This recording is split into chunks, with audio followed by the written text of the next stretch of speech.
Hello दोस्तों, एक बार फिर से स्वागत है आपका आर एम स्टडी पॉइंट में। आज हम बीपीएससी प्री का क्वेश्चन जो कि प्राचीन भारत का इतिहास का है, 38 से लेकर 68वीं तक जो भी क्वेश्चन पूछे गए हैं सभी का यहाँ पर क्वेश्चन के साथ साथ इसका व्याख्यान भी आपको मिलेगा।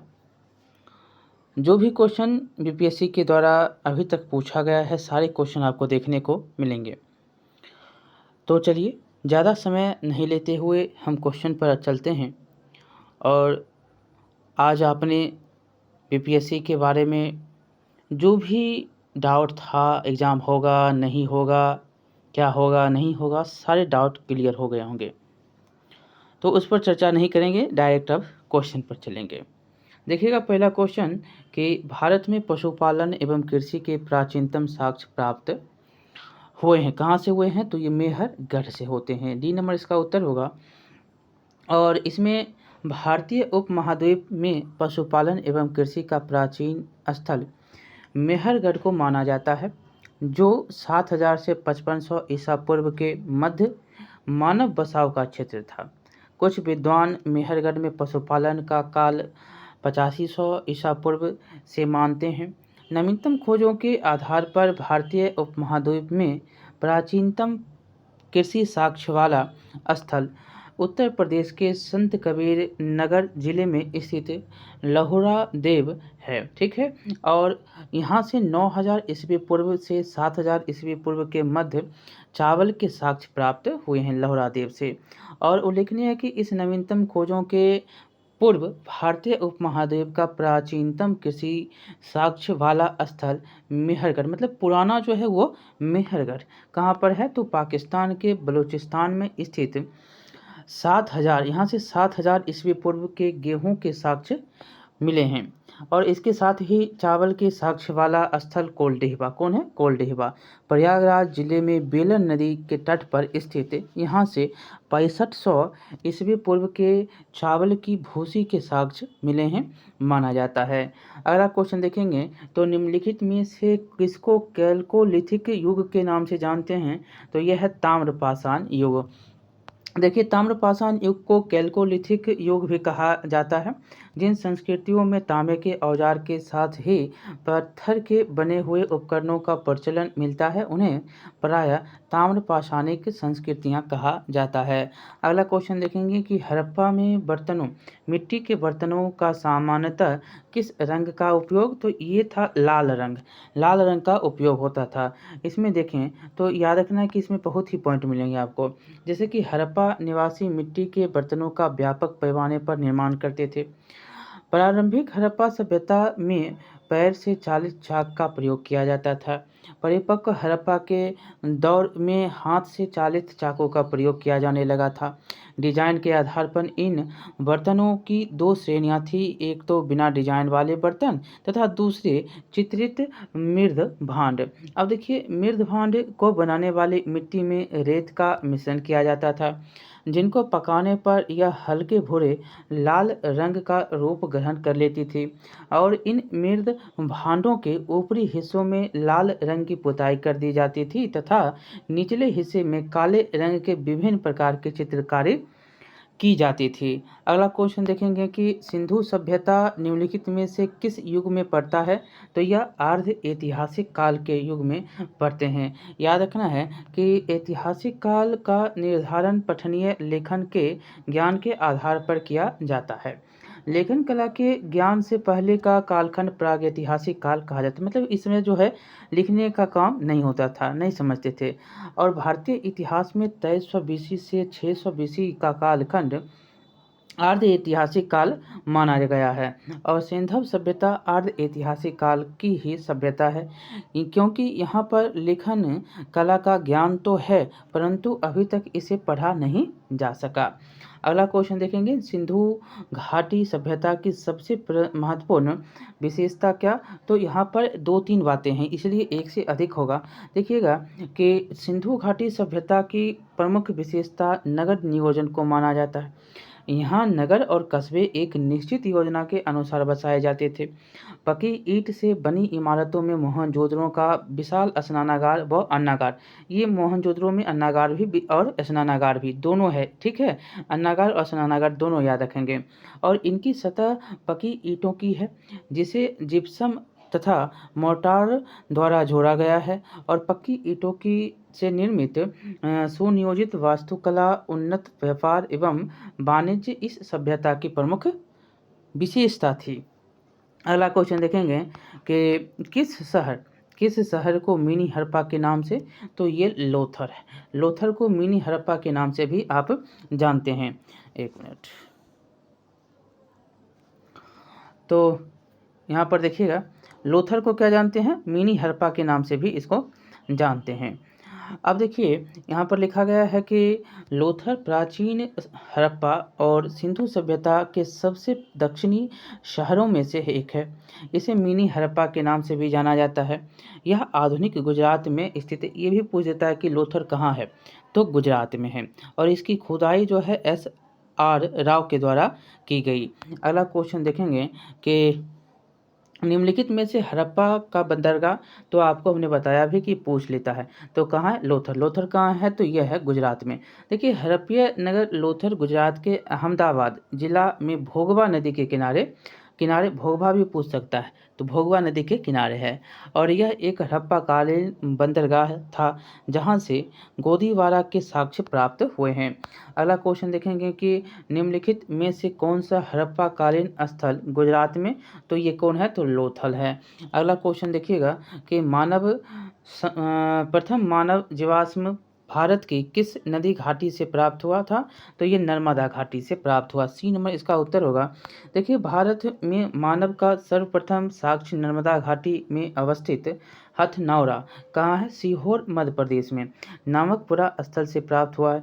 और इसकी खोज जो है पुरातात्विक अरुण सोलंकिया के द्वारा 1982 में किया गया।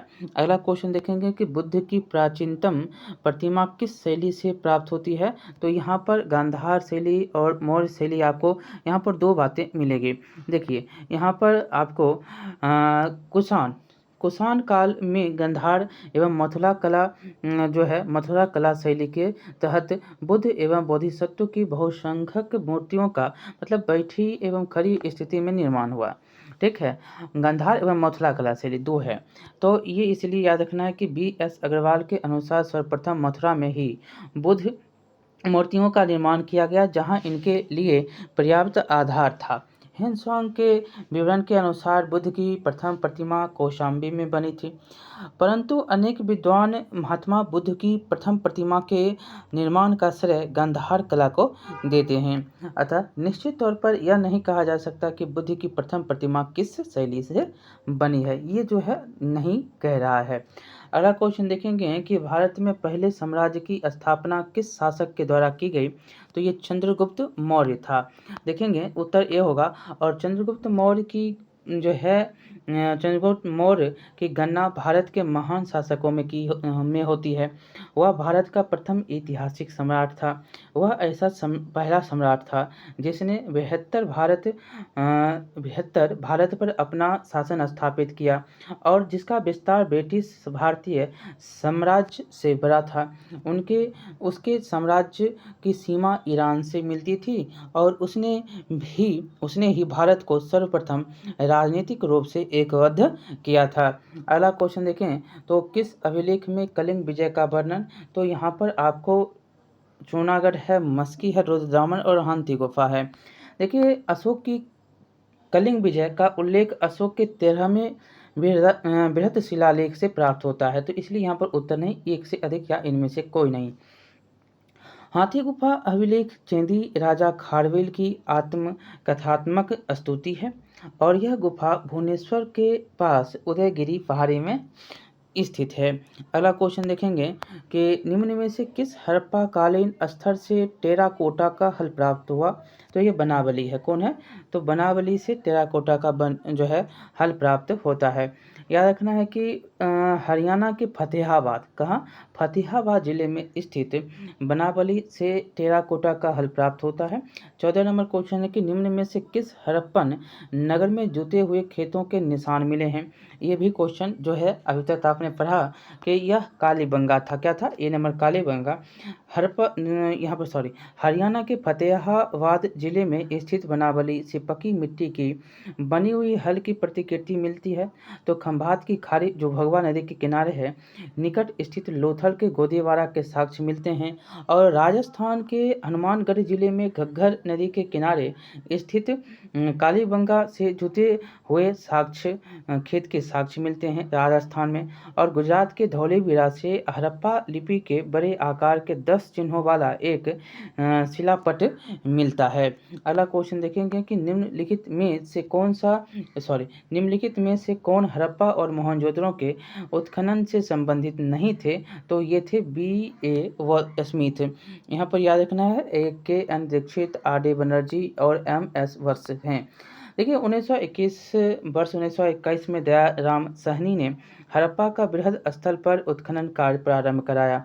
वर्ष 1926 से 27 से वर्ष 1933 से 34 में माधव स्वरूप वत्स हड़प्पा के उत्खनन हेतु उत्खनन कार्य से संबंधित रहे। और मोहनजोदड़ो की सर्वप्रथम जो है खोज 1922 में लाखार दास बनर्जी के द्वारा किया गया और तथा इसके जो है पुरातात्विक महत्व की ओर ध्यान आकर्षित किया। इनके अतिरिक्त कुछ अन्य विद्वान K.N. दीक्षित, अर्नेस्ट मैके, ऑरेल स्टीन और N.N. Ghosh, A.N. Ghosh, J.P. Joshi आदि ने भी इस सभ्यता की खोज में महत्वपूर्ण योगदान दिया। अतः स्पष्ट है कि B.A. स्मिथ हड़प्पा सभ्यता की खोज से संबंधित नहीं रहे, बल्कि इंडोलॉजिस्ट एवं इतिहासकार के रूप में ये प्रसिद्ध थे। अगला क्वेश्चन देखेंगे कि बोगज कोई का महत्व इसलिए है क्योंकि यहाँ पर जो है वहाँ जो अभिलेख प्राप्त हुए उनमें वैदिक देवी देवताओं का वर्णन मिलता है बोगज कोई में। ठीक है, ये देखेंगे तो बोगज कोई एशिया माइनर से 14वीं शताब्दी ईसा पूर्व के कुछ अभिलेख मिले हैं। इस अभिलेख में ऐसे राजाओं का उल्लेख है जिनके नाम आर्यों जैसे थे, जो संधियों के साक्ष्यों तथा रक्षा के लिए इंद्र, मित्र, वरुण तथा नातस्य देवताओं का आह्वान करते थे। तो ये पॉइंट यहाँ पर आपको देखने को मिलते हैं। अगला क्वेश्चन देखेंगे, यहाँ पर जो है सही गलत को चुनना है। नीचे दिए गए हैं, एक दूसरे को आप देखेंगे तो मिलाइएगा तब पता लगेगा। देखिए यहाँ पर नवपाषाणकालीन स्थल है और इन नवपाषाणकालीन स्थलों के स्थान कहाँ पर हैं। देखिए उत्तनूर जो है यह तेलंगाना में है, 3 नंबर इसका उत्तर हो जाएगा। और चिरान ये कहाँ है तो बिहार में है। और गुफ कलार कहाँ पर है तो यह कश्मीर में है, 2 नंबर होगा। और पल्ली कहाँ पर है तो तमिलनाडु होगा। ऐसा नाम जब आए तो समझिए दक्षिण का नाम है, तो तमिलनाडु। तो यहाँ पर आपको उत्तर में सी है। और यहाँ पर देख सकते हैं कि उत्तनूर तेलंगाना में, चिरांद बिहार में, गुफर कलार जो है यह कश्मीर में और पल्ली यह तमिलनाडु में है। अगला क्वेश्चन देखेंगे, यहाँ पर फिर से आपको एक दूसरे से मिलाना है कोड के हिसाब से। तो पहला देखिएगा कि महाजनपद है और महाजनपद की राजधानी है। तो देखेंगे तो महाजनपद में मल है, मल की राजधानी कहाँ तो कुशीनारा। यहीं पर तो गए थे बुध, तो कुशीनारा। और अंग की राजधानी कहाँ पर तो चंपा। गांधार की राजधानी कहाँ पर तो तक्षशिला। और वत्स की राजधानी कौशाम्बी। वत्स की राजधानी कहाँ कौशाम्बी, तो गांधार की तक्षशिला, अंग की चंपा। तो वहीं पर मल का कहाँ पे तो मल का कुशीनारा। तो इस प्रकार से आप मिलाएंगे और उत्तर देखेंगे तो इसमें आपको ए नंबर उत्तर मिलता है। देखिएगा यहाँ पर मिलाया भी गया है, जैसे कि मल का कुशीनारा, अंग का चंपा, गंधार का तक्षशिला और वत्स का कौशाम्बी। अगला क्वेश्चन देखेंगे, प्रसिद्ध 10 राजाओं का युद्ध किस नदी के तट पर लड़ा गया। तो ये लड़ा गया प्रोसनी तट पर, प्रोसनी के। यहाँ पर देखिएगा 10 युद्ध जो है 10 राजाओं का युद्ध प्रोसनी नदी मतलब वर्तमान में रावी जो नदी है के तट पर लड़ा गया, जिसमें भरत जन के राजाओं सुदास ने 10 राजाओं के एक संघ को हराया और इस संघ में आर्यों के प्रमुख जन अनु, दोहो, यदु, पुरु और तुर्वसु थे तथा 5 लघु जनजातियों का समूह सम्मिलित था जिसके पुरोहित विश्वामित्र थे। अगला क्वेश्चन कि भारतीय उपमहाद्वीप में लोहे का प्रयोग कब शुरू होता है? तो यहाँ पर देखिए उत्तर दिया गया नहीं है। 9000, 12000, 6000।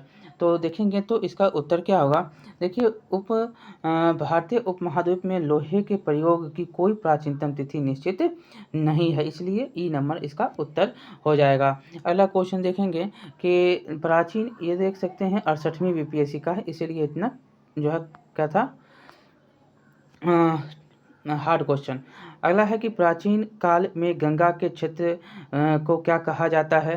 तो ये भी आपको याद रखना है, इसमें भी क्वेश्चन में उपयुक्त में से कोई नहीं है। देखिए प्राचीन काल में गंगा के दक्षिणी क्षेत्र जो है मगध के नाम से जाना जाता था और तक्षशिला, सिंधु और झेलम नदी के बीच स्थित था और चोल गोदावरी नदी के दक्षिण में स्थित था। अनंत महाभारत में वर्णित प्राचीन भारत में वैदिक कालीन एक साम्राज्य थे। अगला क्वेश्चन देखेंगे तो दूसरी शताब्दी के आसपास रचित संस्कृत के शिलालेख के अनुसार सुदर्शन झील एक कृत्रिम जलाशय की मरम्मत किसने की थी? देखिए ये जो है रुद्रदामन थे या कनिष्क थे, यहाँ पर आप फंस सकते हैं। क्वेश्चन में आपको क्या मिलेगा? तो रुद्रदामन मिलेगा, तो वो सही हो जाएगा। अगला क्वेश्चन यहाँ पर पहले देखने से पहले पढ़िएगा कि रुद्रदामन 130 से 150 ईस्वी का जूनागढ़ अभिलेख गुजरात में गिरनार पर्वत पर प्राप्त होता है और ब्राह्मणी लिपि में उत्कीर्ण संस्कृत भाषा का यह अभिलेख अब तक प्राप्त संस्कृत अभिलेखों में सर्वाधिक प्राचीन और इस अभिलेख से सुदर्शन झील के बांध की पुनर्निर्माण की सूचना मिलती है, प्राप्त होती है। अगला देखेंगे क्वेश्चन कि झांसी के पास देवगढ़ का मंदिर और इलाहाबाद के पास गढ़वा मंदिर में बनी मूर्तियां किस कला के महत्वपूर्ण अवशेष हैं? तो ये हैं गुप्त कला के। देखिए देवगढ़ तथा दशावतार मंदिर जो वर्तमान में उत्तर प्रदेश के ललितपुर जिले में अवस्थित है, यह गुप्तकालीन मंदिर है। यही वही जो है इलाहाबाद प्रयागराज में गढ़वा किले में निर्मित गढ़वा मंदिर की गुप्तकालीन हैं। अगला क्वेश्चन देखेंगे कि ऋग्वेद का कौन सा मंडल सोम को समर्पित है? तो यह नवमा मंडल है। ऋग्वेद में कुल कितने मंडल? 10 मंडल और नवम मंडल में सभी 144 सूक्त सोम को समर्पित और सोम आर्यों का मुख्य पेय था और जिसे मुजवंत चोटी से प्राप्त किया जाता था और ऋग्वेद के 10वें मंडल में चारों वर्णों की उत्पत्ति का उल्लेख प्राप्त होता है। अगला देखेंगे क्वेश्चन की ऋग्वेद संहिता का 9वां मंडल पूर्णतः किसको? तो ये सोम और इस पेय का नाम कृत जो है देवता, ठीक है, इसमें उत्तर हो जाएगा। गायत्री मंत्र का किस पुस्तक से मिलता है? तो यह ऋग्वेद से गायत्री मंत्र का जो है गायत्री मंत्र किस पुस्तक से? तो ऋग्वेद से मिलते हैं।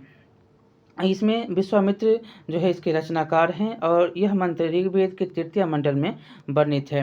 अगला क्वेश्चन है कि निम्न में से किस भारतीय दर्शन ने परमाणु सिद्धांत का प्रतिपादन किया था? तो ये करने वाले वैशेषिक थे। देखिए वैशेषिक दर्शन के अनुसार दृष्टि का निर्माण परमाणुओं से हुआ। महर्षि कणाद इस दर्शक के प्रवर्तक थे। अगला क्वेश्चन, महावीर स्वामी का जन्म कहाँ पर होता है? तो कुंडल ग्राम में होता है। यहाँ पर आपको याद रखने हैं, इनके बारे में बहुत कुछ बातें दी गई है जो कि महावीर स्वामी का जन्म कुंडलग्राम कुंडल वन में वैशाली के निकट 599, लेकिन यहाँ पर 599 है में होती है और उनकी माता त्रिशला वैशाली के लिच्छवी गणराज के चेटक की बहन थी तथा पिता सिद्धार्थ यात्री क्षत्रियों के जो है संघ के प्रधान थे। बड़े भाई नरदेवंधन थे। और देख सकते हैं कुछ प्राचीन संस्कृत एनसीईआरटी में महावीर स्वामी का जन्म कब है? तो 540 ईस्वी पूर्व है उद्धृत लिखा गया है। इसी आधार पर अनेक प्रकाशकों ने इनकी जन्म जो है इसी अपनी पुस्तक में यह अंकित किया है और महावीर स्वामी का सही जन्म जो है वो 599 है, यह उचित है। और इसमें महावीर जो है स्वामी महात्मा बुद्ध से पहले के काल के हैं और महात्मा बुद्ध का जन्म 563 ईस्वी पूर्व है। तो यह जो है आपको दिया गया है और अभी के हिसाब से एनसीईआरटी में इसकी बदलाव कर दिए गए हैं। देखिएगा एनसीईआरटी जो है नया पैटर्न लाया है। एनसीईआरटी पढ़ कर देखिएगा क्या है उसमें, हम भी पढ़ेंगे देखेंगे क्या उसमें सही में पैटर्न जो है 599 प्रकार प्रकाशित हुआ है। तो आगे देखेंगे क्वेश्चन कि महावीर जैन की मृत्यु निम्नलिखित में से किस नगर में, तो यह होती है पावापुरी में। महावीर का जन्म 599, मृत्यु यहाँ पर दिया गया है 527 में 72 वर्ष की उम्र में होती है।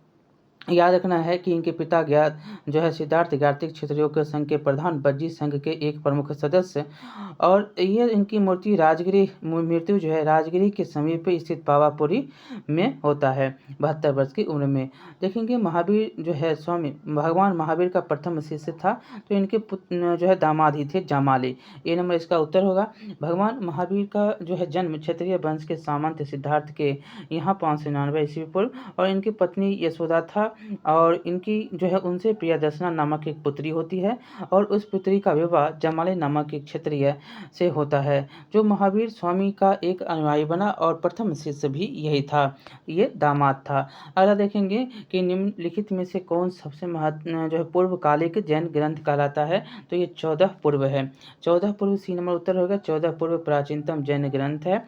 अंतिम नंद राजा के समय में संभुत विजय तथा वज्रबाहु संघ के अध्यक्ष थे, तथा वे ही महावीर द्वारा प्रदत्त 14 पूर्वों के विषय में जानने वाले अंतिम व्यक्ति थे। 12वें अंग में जैन सिद्धांतों का संकलन प्रथम जैन सभा में किया गया था। अगला क्वेश्चन देखेंगे, निम्नलिखित में से कौन सा बौद्ध धर्म की हीनयान और हीनयान बौद्ध धर्म के बीच मूल भूत अंतर का प्रतिनिधित्व करता, तो यह है देवी देवताओं की मूर्ति की पूजा करना। देखिए याद रखना कि बौद्ध धर्म के हीनयान संप्रदाय को मानने वाले मूर्ति पूजक नहीं थे, जबकि महायान संप्रदाय में बुद्ध को देवता मानते हुए महायान में देवता माना, हीनयान में नहीं, उनकी मूर्तियों की पूजा करने लगे। यह बौद्ध धर्म के दोनों संप्रदायों में मूल अंतर का प्रतिनिधित्व करता है। अगला क्वेश्चन है कि महात्मा बुद्ध ने अपना पहला धर्मचक्र प्रवर्तक किस स्थान पर, तो यह सारनाथ में, मतलब ज्ञान प्राप्ति होती है, ज्ञान देते हैं लेकर सारनाथ में। अगला क्वेश्चन है कि यहाँ पर समझेंगे कि व्याख्यान में क्या है कि 6 वर्षों की साधना के पश्चात 35 वर्ष की अवस्था में वैशाख पूर्णिमा की रात्रि को एक पीपल के वृक्ष के नीचे गौतम बुद्ध को ज्ञान प्राप्त होती है, और ज्ञान प्राप्ति के बाद ही बुद्ध ये कहलाते हैं। और ज्ञान प्राप्ति के बाद गौतम बुद्ध ने अपने मत का प्रचार प्रारंभ किया, और ओरुवेला के से वे सबसे पहले ऋषिपत्तनम जो कि वर्तमान सारनाथ में आए, और यहाँ उन्होंने 5 ब्राह्मण सन्यासियों को पहला उपदेश दिया। इस प्रथम उपदेश को धर्मचक्र परिवर्तन के नाम से जानते हैं। यह उपदेश दुखों के कारणों, दुख का अंत और दुखों के समाधान से संबंधित था। इन्हें 4 आर्य सत्य भी कहा जाता है। अगला देखेंगे कि क्वेश्चन कि महात्मा बुद्ध, देखिएगा इसमें महात्मा बुद्ध का महापरिनिर्वाण के बारे में पूछा जा रहा है, तो ये कुशीनगर में हुआ था। ठीक है, महात्मा बुद्ध ने अपना पहला उपदेश सारनाथ में दिया, और उसके पश्चात वे बौद्ध धर्म के प्रचार के लिए कपिलवस्तु, राजगिरी, वैशाली, कौशल राज्य गए। सबसे अधिक बौद्ध धर्म का प्रचार कौशल राज्य में, ये क्वेश्चन बहुत बार पूछा है, कंपटीशन एग्जाम आप दिए होंगे तो इसमें आपको देखने को मिलता है। कौशल नरेश प्रसेनजीत ने भी अपने परिवार के साथ बुद्ध की शिष्यता ग्रहण की थी, और अपना प्रचार करते हुए वे मल्लों की राजधानी पावा पहुँचे। वे चुंद नामक लोहार की आम्र बटिका में ठहरे। उसने बुद्ध को सुकर मदब खाने को दिया। इससे क्या हुआ, इससे उन्हें रक्तातिसार हो गया और भयानक पीड़ा हुई, और इस वेदना के बाद वे कुशीनारा मतलब कि कश्या मल्ल गणराज की राजधानी पहुँचे, और यहीं पर 483 ईस्वी पूर्व में 80 वर्ष की अवस्था में उन्होंने अपना शरीर त्याग दिया। बौद्ध ग्रंथों में इसे महापरिनिर्वाण के नाम से जाना जाता है। अगला क्वेश्चन देखें तो त्रिपिटक किसकी धार्मिक पुस्तक है, तो यह बौद्ध की है। और यहाँ से क्वेश्चन पूछा गया है कि त्रिपिटक, यहाँ पर व्याख्यान है कि त्रिपिटक बौद्ध धर्म ग्रंथों में सर्वाधिक महत्वपूर्ण, और बुद्ध की मृत्यु के बाद उनकी शिक्षाओं को संकलित कर 3 भागों में बांटा गया,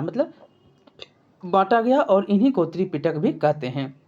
पहला है विनय पिटक। विनय पिटक में क्या है, तो संघ संबंधी नियम, दैनिक जीवन संबंधी आचार विचार का संग्रहण किया गया। मतलब विनय करना, मतलब संघ संबंधी जो नियम है ना, वो मानिए आप, ये ऐसे करके याद रखिए। दूसरा है सूत पिटक, इसमें महात्मा बुद्ध के उपदेश जो है उसका संग्रह है। और तीसरा है अभिधम्म पिटक, मतलब बौद्ध धर्म में दार्शनिक सिद्धांत जो दिए गए हैं वो अभिधम्म में है।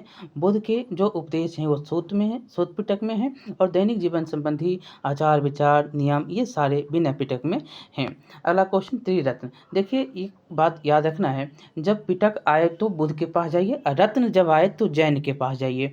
ठीक है, जब त्रिरत्न आए, त्रिरत्न तो ये जैन, और त्रिपिटक जब आए तो कहाँ जाइए, तो जाइए डायरेक्ट बुद्ध के पास। तो यहाँ पर त्रिरत्न के बारे में भी है। देखिए त्रिरत्न मतलब कि 3 रत्न, जैसे सटीक ज्ञान हो जाएगा, जैसे सच्ची आस्था होगी, जैसे सटीक क्रिया, ये 3 बातें। तो ये किससे संबंधित, तो जैन धर्म से संबंधित। पिटक, सूत पिटक, विनय पिटक, अभिधम्म पिटक, ये जैन धर्म नहीं होगा बल्कि बौद्ध धर्म। और ये जो हैं ये रत्न जो है नहीं होगा बल्कि पिटक, जो है पिटक होगा। और त्रिरत्न जो होगा, जब रत्न की बात आएगी तब आएंगे जैन के पास। बस इतना कन्फ्यूजन इसमें नहीं रखना है, सिर्फ त्रि में पिटक हो जाएगा तो बौद्ध, और त्रि में रत्न हो जाएगा तो जैन, बस इतना याद रखना है आपको। देखिए यहाँ पर जैन धर्म में जो है लिखा गया है कि मोक्ष के लिए 3 साधन आवश्यक बताए गए हैं। सटीक ज्ञान, सम्यक ज्ञान जिसको कहते हैं, सच्ची आस्था जिसको सम्यक दर्शन भी कहते हैं, तथा सटीक क्रिया जिसको सम्यक चरित्र भी कहते हैं। ये तीनों जो है जैन धर्म के त्रिरत्न की संज्ञा इसको दी गई है। अगला क्वेश्चन देखेंगे कि निम्नलिखित में से कौन सी बात बौद्ध धर्म तथा जैन धर्म के जो है धर्म में समान नहीं है, वो है आत्मदमन। आत्मदमन क्या है, समान नहीं। यहाँ पर याद रखना है कि गौतम बुद्ध के माध्यम मार्ग का उपदेश दिया, वे निर्माण के लिए कठोर साधना एवं काया क्लेश में विश्वास नहीं करते थे। इसके विपरीत महावीर स्वामी ने केवल प्राप्ति के लिए घोर तपस्या तथा शरीर त्याग को आवश्यक बताया था। अगला क्वेश्चन देखेंगे, बोध गया में बोधि वृक्ष अपने वंश की कितनी पीढ़ी पर, तो यहाँ पर देखिए बात तो पंचम और षष्टम तीनों है दिया हुआ, मतलब एक से अधिक उत्तर हो सकता है। ये 5वां कोई कहता है, कोई छठा कहता है। देखिए क्या है इसका लॉजिकल बातें हम पढ़ेंगे। तो महाबोधि मंदिर वर्तमान जो है स्थित वर्तमान बोधि वृक्ष वह नहीं है जिसके नीचे बुद्ध जो है बैठकर ज्ञान प्राप्त करते हैं। हेनसुआंग के अनुसार उस मूल वृक्ष को 7वीं शताब्दी में सम्राट शशांक के द्वारा जो है नष्ट किया गया था, और उसके बाद जो है इस स्थान पर 2 और वृक्ष रोपित हुए और नष्ट हुए। वर्तमान वृक्ष जिसे हम देख रहे हैं वह 5वीं पीढ़ी का वृक्ष है, जिसे अलेक्जेंडर कनिंघम के द्वारा लगाया गया था। यह वृक्ष पूरी तरह से संरक्षित और केवल इससे गिरी हुई पत्तियों को ही छूने और एवं उठाने का अधिकार है। एक अन्य तथ्य के अनुसार यह वृक्ष क्रमशः 2 बार अशोक, 1 बार पुष्यमित्र शुंग और 1 बार पूर्व बर्मा तथा अंत में कनिंघम के द्वारा लगाया गया। अतः यह जो है 6ठी पीढ़ी का है। बिहार सरकार के पर्यटक विभाग ने क्या कहा कि ये 5वीं पीढ़ी का है, तो ये विवाद था, तो इसका क्वेश्चन ही यहाँ से हट गया था। अगला क्वेश्चन देखें, तो बराबर की गुफाओं का उपयोग किसके आश्रय गृह के रूप में किया गया, तो ये आजीवकों के लिए किया गया। यहाँ पर याद रखना है कि मौर्य जो है युग में पहाड़ियों को काटकर निवास स्थान बनाने की कला का पूर्ण विकास हुआ, और अशोक तथा उसके पुत्र दशरथ के समय में बराबर तथा नागार्जुन पहाड़ियों को काटकर आजीवकों के लिए आवास बनाए गए थे। अशोक के समय बराबर पहाड़ी की गुफाओं में सुदामा की गुफा, कर्ण चौपर आदि नामक गुफा प्रमुख हैं। अगला क्वेश्चन देखेंगे कि आजीवक संप्रदाय के संस्थापक कौन, तो ये हैं मखली गौशाल। सी नंबर इसका उत्तर होगा। यहाँ पर याद रखना है कि मखली गौशाल प्रारंभ में महावीर के शिष्य थे, किंतु बाद में मतभेद के चलते महावीर की शिष्यता त्याग दी और आजीवक नामक स्वतंत्र संप्रदाय की स्थापना की। इनका मत नियतिवाद कहा जाता है, जिसके अनुसार संसार की सबसे प्रत्येक वस्तु भाग्य द्वारा पूर्व नियंत्रित एवं संचालित होती हैं। अगला क्वेश्चन है हैं कि पाटलिपुत्र के संस्थापक, तो यहाँ पर उदयन, बिंबिसार और क्या है तो महापद्म नंद है। देखिए मुख्य रूप से आपको याद रखना कि पाटलिपुत्र का संस्थापक जो है अजातशत्रु ने गंगा और सोन नदी के संगम पर पाटलिपुत्र के एक किला बनाकर किया था, और उदयन ने मगध साम्राज्य की राजधानी राजगीर से पाटलिपुत्र स्थानांतरित कर दिया था, और यह नगर जो है शिशु नाग वंश, नंद वंश, मौर्य वंश का भी राजधानी रहा। अगला क्वेश्चन देखें तो लिखा गया है कि किस शासक द्वारा सर्वप्रथम पाटलिपुत्र का राजधानी के रूप में चयन किया गया, तो ये उदयन ही था। कौन था? उदयन था। अजातशत्रु का ये पुत्र था। यहाँ पर देखेंगे कि निम्नलिखित में से किस राजा ने पाटलिपुत्र नगर बसाया था, तो ये उदयन के द्वारा बसाया गया था। अगला क्वेश्चन यहाँ पर कूट में है, और ये पाषाण योगिन स्थल और ताम्रपाषाण योगिन सभ्यता स्थल है। यहाँ से 1-2 करके आपको मिलाने हैं। देखेंगे तो ये क्वेश्चन नंबर आपका 44 है, और यहाँ पर आपको याद रखना है कि पहला देखें अहार जो है यह हो जाएगा बनास का। अहार ये बनास 4 नंबर हो जाएगा, और कायाथा हो जाएगा काली सिंधु, ठीक है, 3 नंबर हो जाएगा, और स्वालदा जो है ये ताप्ती नदी के, ठीक है और मालवा जो है ये नर्मदा नदी। तो ताम्रपाषाण योगिन स्थल ये सारे हैं, और नदी जो है ये है। तो आप समझ गए कि आहार जो है ये बनास नदी के किनारे, और कायथा जो है ये काली सिंधु नदी के किनारे, और स्वालदा जो है वो ताप्ती नदी के किनारे, और मालवा जो है यह जो है नर्मदा नदी के किनारे स्थित है। तो इस प्रकार से उत्तर में आप देखेंगे तो उत्तर में यहाँ पर सी नंबर में है, ठीक है, और ये जो भी आपको अभी हमने बताया सभी यहाँ पर लिखे गए हैं। अगला क्वेश्चन देखेंगे कि पाटलिपुत्र में बुलाए गए प्रथम जैन संगीति के अध्यक्ष कौन थे, तो ये स्थूलभद्र थे। प्रथम जैन संगीति पाटलिपुत्र में होती है, और इसके अध्यक्ष जो है स्थूलभद्र होते हैं, और आयोजन जो है 4th शताब्दी ईसा पूर्व में होता है, और इस सभा में जैन धर्म के 12 अंगों का संकलन किया गया था। अगला क्वेश्चन देखें तो किस शासक ने अपनी राजधानी पाटलिपुत्र में स्थानांतरित की थी, तो ये उदयन ही था, उदयन, ठीक है। सी नंबर उत्तर होगा। मगध के हर्यक वंश के शासक उदयन ने गंगा और सोन नदियों के संगम पर स्थापित पाटलिपुत्र या कुसुमपुर नगर में राजगिरी से अपनी राजधानी स्थानांतरित की थी। अगला क्वेश्चन देखेंगे, विश्व का पहला गणतंत्र वैशाली में किसके द्वारा स्थापित, तो यह लिच्छवियों के द्वारा स्थापित किया गया था। यहाँ पर याद रखना है कि लिच्छवी जो है वैशाली के लिच्छवियों ने विश्व का पहला गणतंत्र स्थापित किया। वैशाली बुद्ध काल का सबसे बड़ा तथा शक्तिशाली गण राज्य था। लिच्छवी वज्जी संघ में सर्वप्रथम थे। अगला क्वेश्चन देखेंगे यहाँ पर कि मगध का प्रारंभिक राजधानी कौन, तो यह राजगिरी हुआ करता था। राजगिरी या गिरिव्रज के नाम से इसको आप जानते हैं। देखिए यहाँ पर पुराणों के अनुसार मगध पर शासन करने वाला पहला राजवंश वृहदर्थ वंश था। इस वंश के पहले राजा वृहदर्थ का पुत्र जरासंध था, जिसने गिरिव्रज को अपनी राजधानी बनाया। बौद्ध ग्रंथों के अनुसार मगध का प्रथम प्रतापी शासक बिंबिसार था। यह हर्यक वंश से संबंधित था।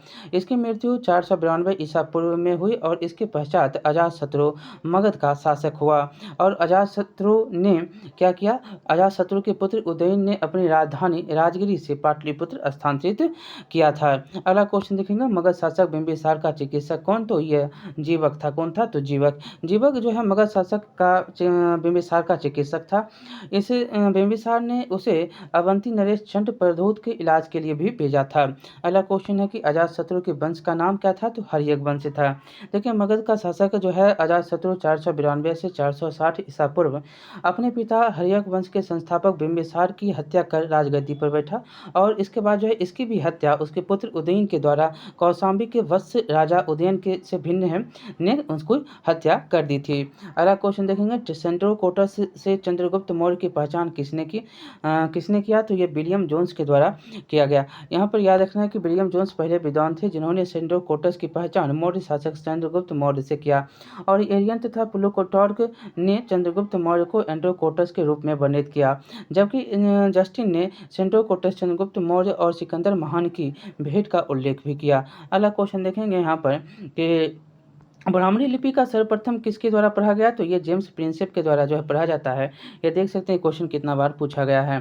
देखिए जेम्स प्रिंसेप 1837 ईस्वी में अंग्रेजी विद्वान अशोक के लेखों ब्राह्मणी लिपि का उद्वाचन किया, किंतु उन्होंने लेखों के देवनाप्रिय की पहचान सिंहल के राजा तिष्य से कर डाली। लेकिन हालांकि कालांतर में यह तथ्य प्रकाश में आया कि सिंहली अनुश्रुतियों, दीपवंश तथा महावंश में यह उपाधि अशोक के लिए प्रयुक्त की गई है। अतः अंततः वर्ष 1915 में मास्की मतलब कर्नाटक से प्राप्त लेख में अशोक नाम भी पढ़ लिया गया। अगला क्वेश्चन देखेंगे, कालिदास के कुमार संभवम में किस पौराणिक चरित्र के जन्म की कहानी है? तो यह है कार्तिकेय की यहाँ पर कहानी है। देखिए कालिदास के संस्कृत महाकाव्य कुमार संभवम में भगवान शिव और पार्वती देवी पार्वती के पुत्र कुमार नाम कार्तिकेय स्कंद के जन्म की कहानी, जो तारकासुर नामक राक्षस के वध हेतु जन्म लेता है। अगला क्वेश्चन देखेंगे, मेगास्थनीज की पुस्तक का नाम क्या होता है? तो इंडिका। देखिए चंद्रगुप्त मौर्य सिकंदर का समकालीन था, यही भी क्वेश्चन पूछा गया है। और सिकंदर के समकालीन विदेशी लेखक नियाकस, आर्ने सिक्रिटस और आरी अस्तोबुलस तथा मेगास्थनीज थे, जिनके नाम चंद्रगुप्त मौर्य के विषय में सूचनाएं देती हैं। विदेशी लेखकों ने मेगास्थनीज का नाम सर्वाधिक महत्वपूर्ण इसमें है, और जिनकी पुस्तक इंडिका मौर्य इतिहास का प्रमुख स्रोत भी। यहाँ पर देखेंगे क्वेश्चन की यहाँ पर लेखक है और पुस्तक है। लेखक और पुस्तक का नाम आपको मिलाना है कि कौन किसका होगा। देखिए यहाँ पर बृहत संहिता के लेखक बराह मिहिर हैं, यहाँ पर 4 नंबर हो जाएगा। और मूसिका मसा के लेखक अतुला और राजतंत्री के कौन है? तो कल्हन है। और विक्रमादेव चरित्र के बिल्हन है। ये याद रखना है, बिल्हन और कल्हन। विक्रमादेव चरित्र के बिल्हन हो गए, राजतंत्री के कल्हन हो गए, और बृहत संहिता के बराह मिहिर हो गए, और मूसिका मसा के अतुला हो गए। इस प्रकार से आप मिलान करेंगे और मिलान में आपको यहाँ पर डी नंबर उत्तर हो जाएगा। तो चलिए आगे हम चलते हैं। यहाँ पर देख सकते हैं मिलाया गया है, और आगे हम चलेंगे तो इंडिका के लेखक के बारे में पढ़ेंगे। इंडिका के लेखक के बारे में आप बार बार पढ़ चुके हैं कि यह मेगास्थनीज के द्वारा लिखा गया इंडिका का जो है बुक। देख सकते हैं कि यहाँ पर मेगास्थनीज की पुस्तक इंडिका पाटलिपुत्र के नगर प्रशासन का वर्णन, और इसके अनुसार जो है पाटलिपुत्र का नगर प्रशासन 30 सदस्यों के सभी जो है विभिन्न समितियों द्वारा होता, इसकी जो है कुल 6 समितियां थी, तथा प्रत्येक समिति में 5 सदस्य होते थे। पर समिति का कार्य जो है बिक्री कर वसूल करना था, और विक्रय कर मूल्य के 10वें भाग के रूप में वसूल किया जाता था। करों की चोरी करने वालों को मृत्युदंड दिए जाते थे। अगला क्वेश्चन, मेगास्थनीज दूत था किसका? तो ये था सेल्यूकस का यह दूत था। देखिए मेगास्थनीज सेल्यूकस निकेटर चंद्रगुप्त की राज्य सभा में भेजा गया यूनानी राजदूत, और इसके द्वारा जो है इसके पूर्व वह अराकोसिया के क्षत्रप के राज दरबार के सेल्यूकस का राजदूत रह चुका था। मेगास्थनीज के काफ़ी समय तक मौर्य दरबार में निवास किया। भारत में उसने जो भी कुछ देखा उसने जो है इंडिका नामक अपने पुस्तक में लिपिबद्ध किया था ग्रंथ में। अगला क्वेश्चन है कि अंतिम मौर्य सम्राट कौन था? तो ये बृहदर्थ था, अंतिम मौर्य सम्राट। याद रखना है कि अंतिम मौर्य सम्राट शासक जो था बृहदर्थ था। बृहदर्थ की हत्या इसके सेनापति पुष्यमित्र शुंग के द्वारा की जाती है, उसके बाद शुंग वंश। अगला देखेंगे किस अभिलेख में रुद्रदामन प्रथम की जो विभिन्न उपलब्धियां वर्णित है? तो ये चूनागढ़ अभिलेख में। ए नंबर इसका उत्तर हो जाएगा। चूनागढ़ अभिलेख में रुद्रदामन के जो है बातें हैं। देखिए गुजरात के जूनागढ़ रुद्रदामन 130 से 50 ईस्वी एक अभिलेख प्राप्त होता है, और इस शिलालेख पर पर अशोक के 14 प्रज्ञापनों की एक प्रति का जो प्रति पर स्कंदगुप्त के 2 लेख भी खुदे हुए हैं, और यह विशुद्ध संस्कृत भाषा तथा ब्राह्मणी लिपि में लिखा गया। इसमें रुद्रदामन की वंशावली, विजयों, शासनों, व्यक्तित्व आदि पर सुंदर प्रकाश डाला गया। यह अभिलेख अब तक जो है प्राप्त संस्कृत अभिलेखों में सर्वाधिक प्राचीन है। अगला क्वेश्चन है कि कैलाश नाथ मंदिर किस वंश ने और किस राज्य में बनाया? तो यह पल्लव ने तमिलनाडु में बनाया। देखिए कैलाश नाथ मंदिर कांचीपुरम तमिलनाडु में स्थित है, और इस मंदिर का निर्माण पल्लव वंश द्वारा किया गया। अगला क्वेश्चन यहाँ पर फिर से मिलान करना है, जैसे कि लेखक और पुस्तकें हैं। आपको यहाँ पर हमने बताया भी कि कौटिल्य के द्वारा अर्थशास्त्र लिखा गया। पाणिनि के द्वारा क्या लिखा गया? तो यहाँ पर आपको बताना है। तो पाणिनि अष्टाध्यायी संस्कृत, ये आपको याद रखना है। पाणिनि अष्टाध्यायी और कामंदक इनके द्वारा लिखा गया है नीतिसार, कामंदक के द्वारा नीतिसार, और कालिदास के द्वारा कुमार संभव की लेखनी होती है, पुस्तक होती है। पाणिनि के बारे में आप तो जानते हैं कि अष्टाध्याय हैं। कौटिल्य जानते हैं कि जिनको विष्णुगुप्त के नाम से भी आप जानते हैं, चाणक्य के नाम से भी जानते हैं, अर्थशास्त्री ये लिखते हैं, और कामंदक जो है लिखते हैं नीतिसार, और कालिदास तो आप विश्वविख्यात हैं, ये कुमार संभव के नाम से यह पुस्तक लिखते हैं। इस प्रकार से आप मिलान करेंगे तो उत्तर ए में ही यह आपको मिल जाएगा। यहाँ पर देख सकते हैं मिलाया भी गया है। अगला क्वेश्चन देखेंगे कि निम्नलिखित में से राजाओं में किसका जैन धर्म के प्रति भारी झुकाव था। ये था खारवेल। खारवेल जो है जैन धर्म के प्रति इसका भारी ही झुकाव था। देखिए प्राचीन भारतीय इतिहास में महानतम सम्राटों में से भी यह एक था। ओडिशा, जो कि उड़ीसा के नाम से आप जानते हैं, प्रांत के भुवनेश्वर से 3 मील की दूरी पर स्थित उदयगिरी पहाड़ी की हाथी गुफा से उसका एक बिना तिथि का अभिलेख प्राप्त होता है। यह अभिलेख खारवेल का इतिहास जानने का एकमात्र स्रोत है। इसका जैन धर्म के प्रति अधिक झुकाव था। हाथी गुफा अभिलेख प्राकृत भाषा में है। ठीक है, प्राकृत भाषा, ये भी क्वेश्चन पूछे गए। कलिंग नरेश खारवेल का संबंध, तो ये आपने भी तुरंत पढ़ा कि महावेग वाहन से भी है, देखेंगे चेदी वंश से भी। देखिएगा कलिंग के चेदी राजवंश का संस्थापक महावेग वाहन नामक व्यक्ति था, अतः इस वंश का नाम महावेग वाहन वंश भी पड़ गया, और इस वंश का सर्वाधिक शक्तिशाली शासक खारवेल हुआ, और खारवेल के इतिहास अध्ययन का एकमात्र साधन हाथी गुफा अभिलेख। अगला क्वेश्चन कि प्राचीन भारत का नेपोलियन किसे, तो यह समुद्रगुप्त था। ठीक है, प्राचीन भारत का नेपोलियन समुद्रगुप्त को कहा जाता है। यहाँ पर याद रखना विसेंट स्मिथ के द्वारा जो है ये इतिहासकाल थे, इन्होंने अर्ली हिस्ट्री ऑफ इंडिया में समुद्रगुप्त की वीरता एवं विजयों पर मुग्ध होकर उसे भारतीय नेपोलियन की संज्ञा दी, और समुद्रगुप्त की विजयों का वर्णन प्रयाग प्रस्तुति में मिलता है। यह हरिसेन के द्वारा लिखा गया बुक। ठीक है, अगला क्वेश्चन देखेंगे गुप्त सम्राट जिसने हुनों को पराजित किया वो स्कंदगुप्त ही था। हुनों का पहला भारतीय आक्रमण पर गुप्त सम्राट स्कंदगुप्त शासन काल 455 ईस्वी में हुआ, तथा स्कंदगुप्त के हाथों से यह बुरी तरह से पराजित होता है, और यूएस राय के अनुसार इस हुन आक्रमण का नेता खुश नेवाज था। यह आक्रमण एक धावा मात्र रहा और देश के ऊपर इसका कोई तात्कालिक प्रभाव नहीं पड़ा, किंतु परोक्ष रूप से इससे गुप्त साम्राज्य के पतन की गति को तेज कर दिया। स्कंदगुप्त की मृत्यु के बाद 5वीं शताब्दी के अंत तक 6ठी शताब्दी के प्रारंभ में उत्तर पश्चिम के कई क्षेत्रों में हुनों ने कब्जा कर लिया था। अगला क्वेश्चन देखेंगे कि किस प्रकार की भूमि को अपरहत कहा जाता था, तो ये था बिना जोती हुई जंगली भूमि।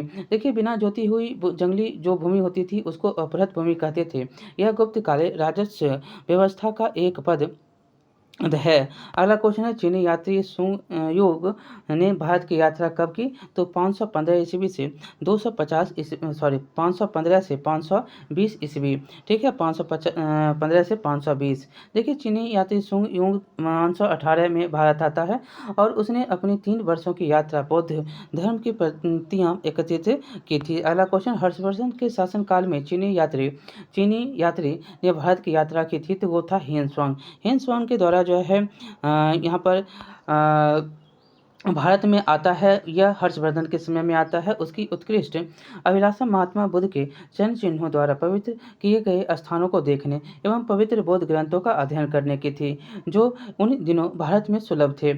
इस उद्देश्य की पूर्ति हेतु उसने तांग शासकों की राजधानी चंगन से भारतवर्ष के लिए 629 ईस्वी में प्रस्थान किया, और अपनी भारतीय यात्रा के ऊपर उसने ग्रंथ लिखा जिसे सीयूकी कहा जाता है।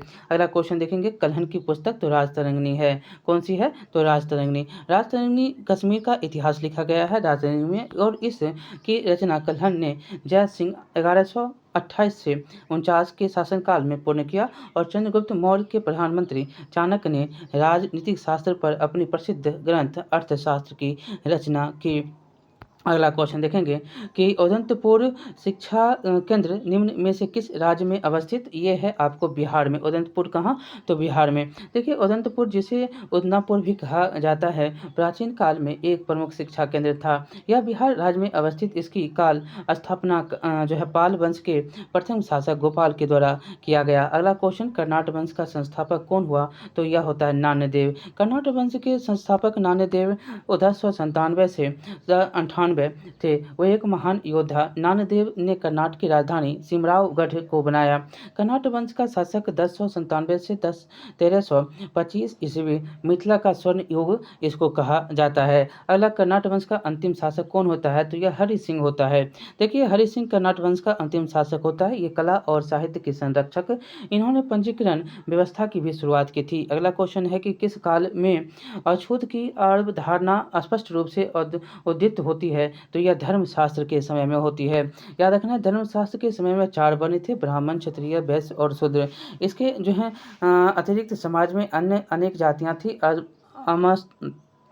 अमष्ट, उग्र, निषाद, मागध, विदेहक, रथकार आदि जो है आविर्भाव अनुलोम एवं प्रतिलोम विवाहों के फलस्वरूप हो गया। पाणिनि के 2 प्रकार के शूद्रों का उल्लेख किया, एक निर्वसित और एक अनिर्वसित। और इसमें जो है पहले प्रकार के शूद्र और उस शूद्र की असंस्पृश्य माने जाते थे। अगला क्वेश्चन देखेंगे इसमें कि कनिष्क के शासनकाल में बुद्ध सभा किस नगर में आयोजित की जाती है, तो ये कश्मीर में होता है। सी नंबर इसका उत्तर होगा कि बौद्ध धर्म की चौथी और अंतिम संगति का तथा कुषाण शासक कनिष्क के राज्यकाल में कश्मीर के कुंडल वन में होती है और इसकी अध्यक्षता वसुमित्र के द्वारा की जाती है। अशोकोस इसके उपाध्यक्ष होते हैं। यहाँ जो है बौद्ध ग्रंथों के कठिन अंशों का सम्यक विचार किया गया और प्रत्येक पिटक का भाष्य जो है किए गए। कनिष्क ने इन्हें ताम्रपत्रों पर खुदवाकर एक स्तूप में रखवा दिया। त्रिपिटक में रखे गए इन्हीं भाष्यों को विभाषा शास्त्र कहा जाता है। उल्लेखनीय है कि पहली बौद्ध संगति बुद्ध की मृत्यु के तत्काल बाद राजगिरी की सप्तपर्णी गुफा में होती है और उस समय मगध के शासक अजातशत्रु हुए और इसकी अध्यक्षता महाकश्यप के द्वारा की गई और द्वितीय बौद्ध संगति कालाशोक के समय में शासनकाल में होती है और इसकी जो है बाद 100 वर्षों के लगभग 100 वर्षों के बाद पश्चात वैशाली में की जाती है और इसके अध्यक्ष जो है साकव मीर होते हैं, मतलब सर्वकामी इसको कहते हैं। तृतीय बौद्ध संगति पाटलिपुत्र में होती है और अशोक के समय में और इसके 30 होते हैं। कौन होते हैं, तो अध्यक्ष होते हैं।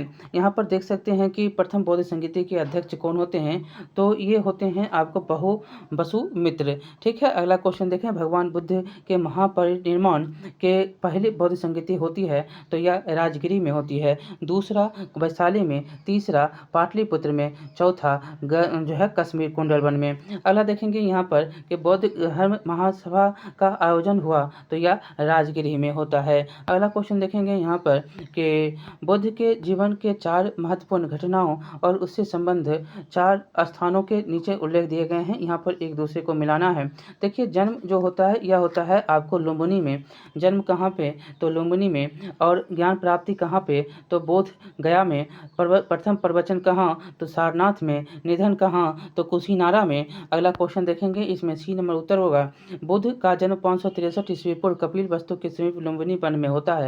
बोध गया में वैशाख पूर्णिमा की रात को उन्हें ज्ञान की प्राप्ति, काशी के श्रीपत्तन, सारनाथ में उन्हें प्रथम उपदेश धर्मचक्र परिवर्तन और कुशीनगर में उनकी निधन होती है, जिसे साहित्य में महापरिनिर्वाण के नाम से जाना जाता है। अगला, बोध गया में किसे ज्ञान प्राप्ति होती है, तो ये गौतम बुद्ध को होती है। अगला क्वेश्चन, बोध गया में महाबोधि मंदिर बनाया गया, जहाँ क्या होता है, तो गौतम बुद्ध को ज्ञान की प्राप्त हुआ।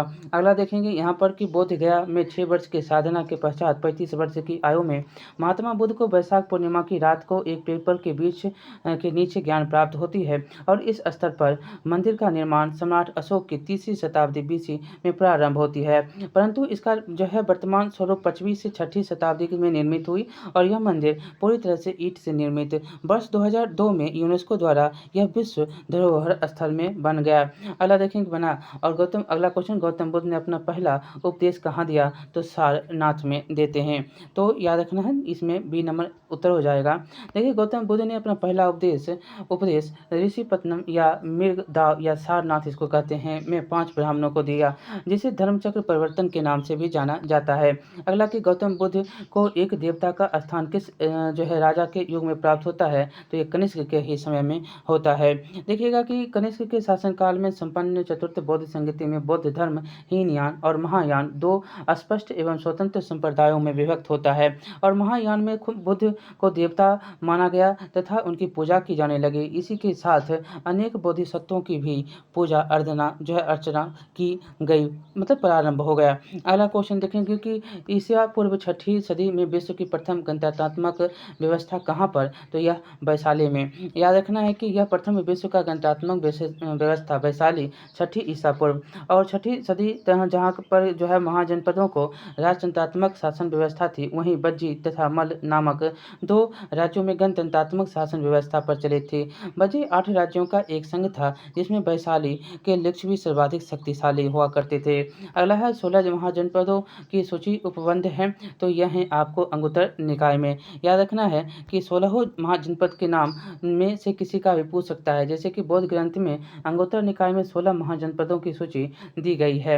जैसे पहला देखें अंग है, दूसरा मगध, तीसरा काशी, चौथा कौशल, पांचवा बज्जी, छठा मल, सातवां चेदी, 8वां वत्स, 9वां कुरु, 10वां पांचाल, 11वां मत्स्य, और 12वां सूरसेन और 13वां अस्मक, 14वां अवंती और 15वां गंधार और 16वां कंबोज है। यहाँ पर देख सकते हैं जन वशव सूत्र में केवल 12 राज्यों के ही नाम मिलते हैं। जैन ग्रंथ भगवती सूत्र में भी 16 महाजनपदों की सूची मिलती है, किंतु वहाँ नाम कुछ भिन्न प्रकार से हैं।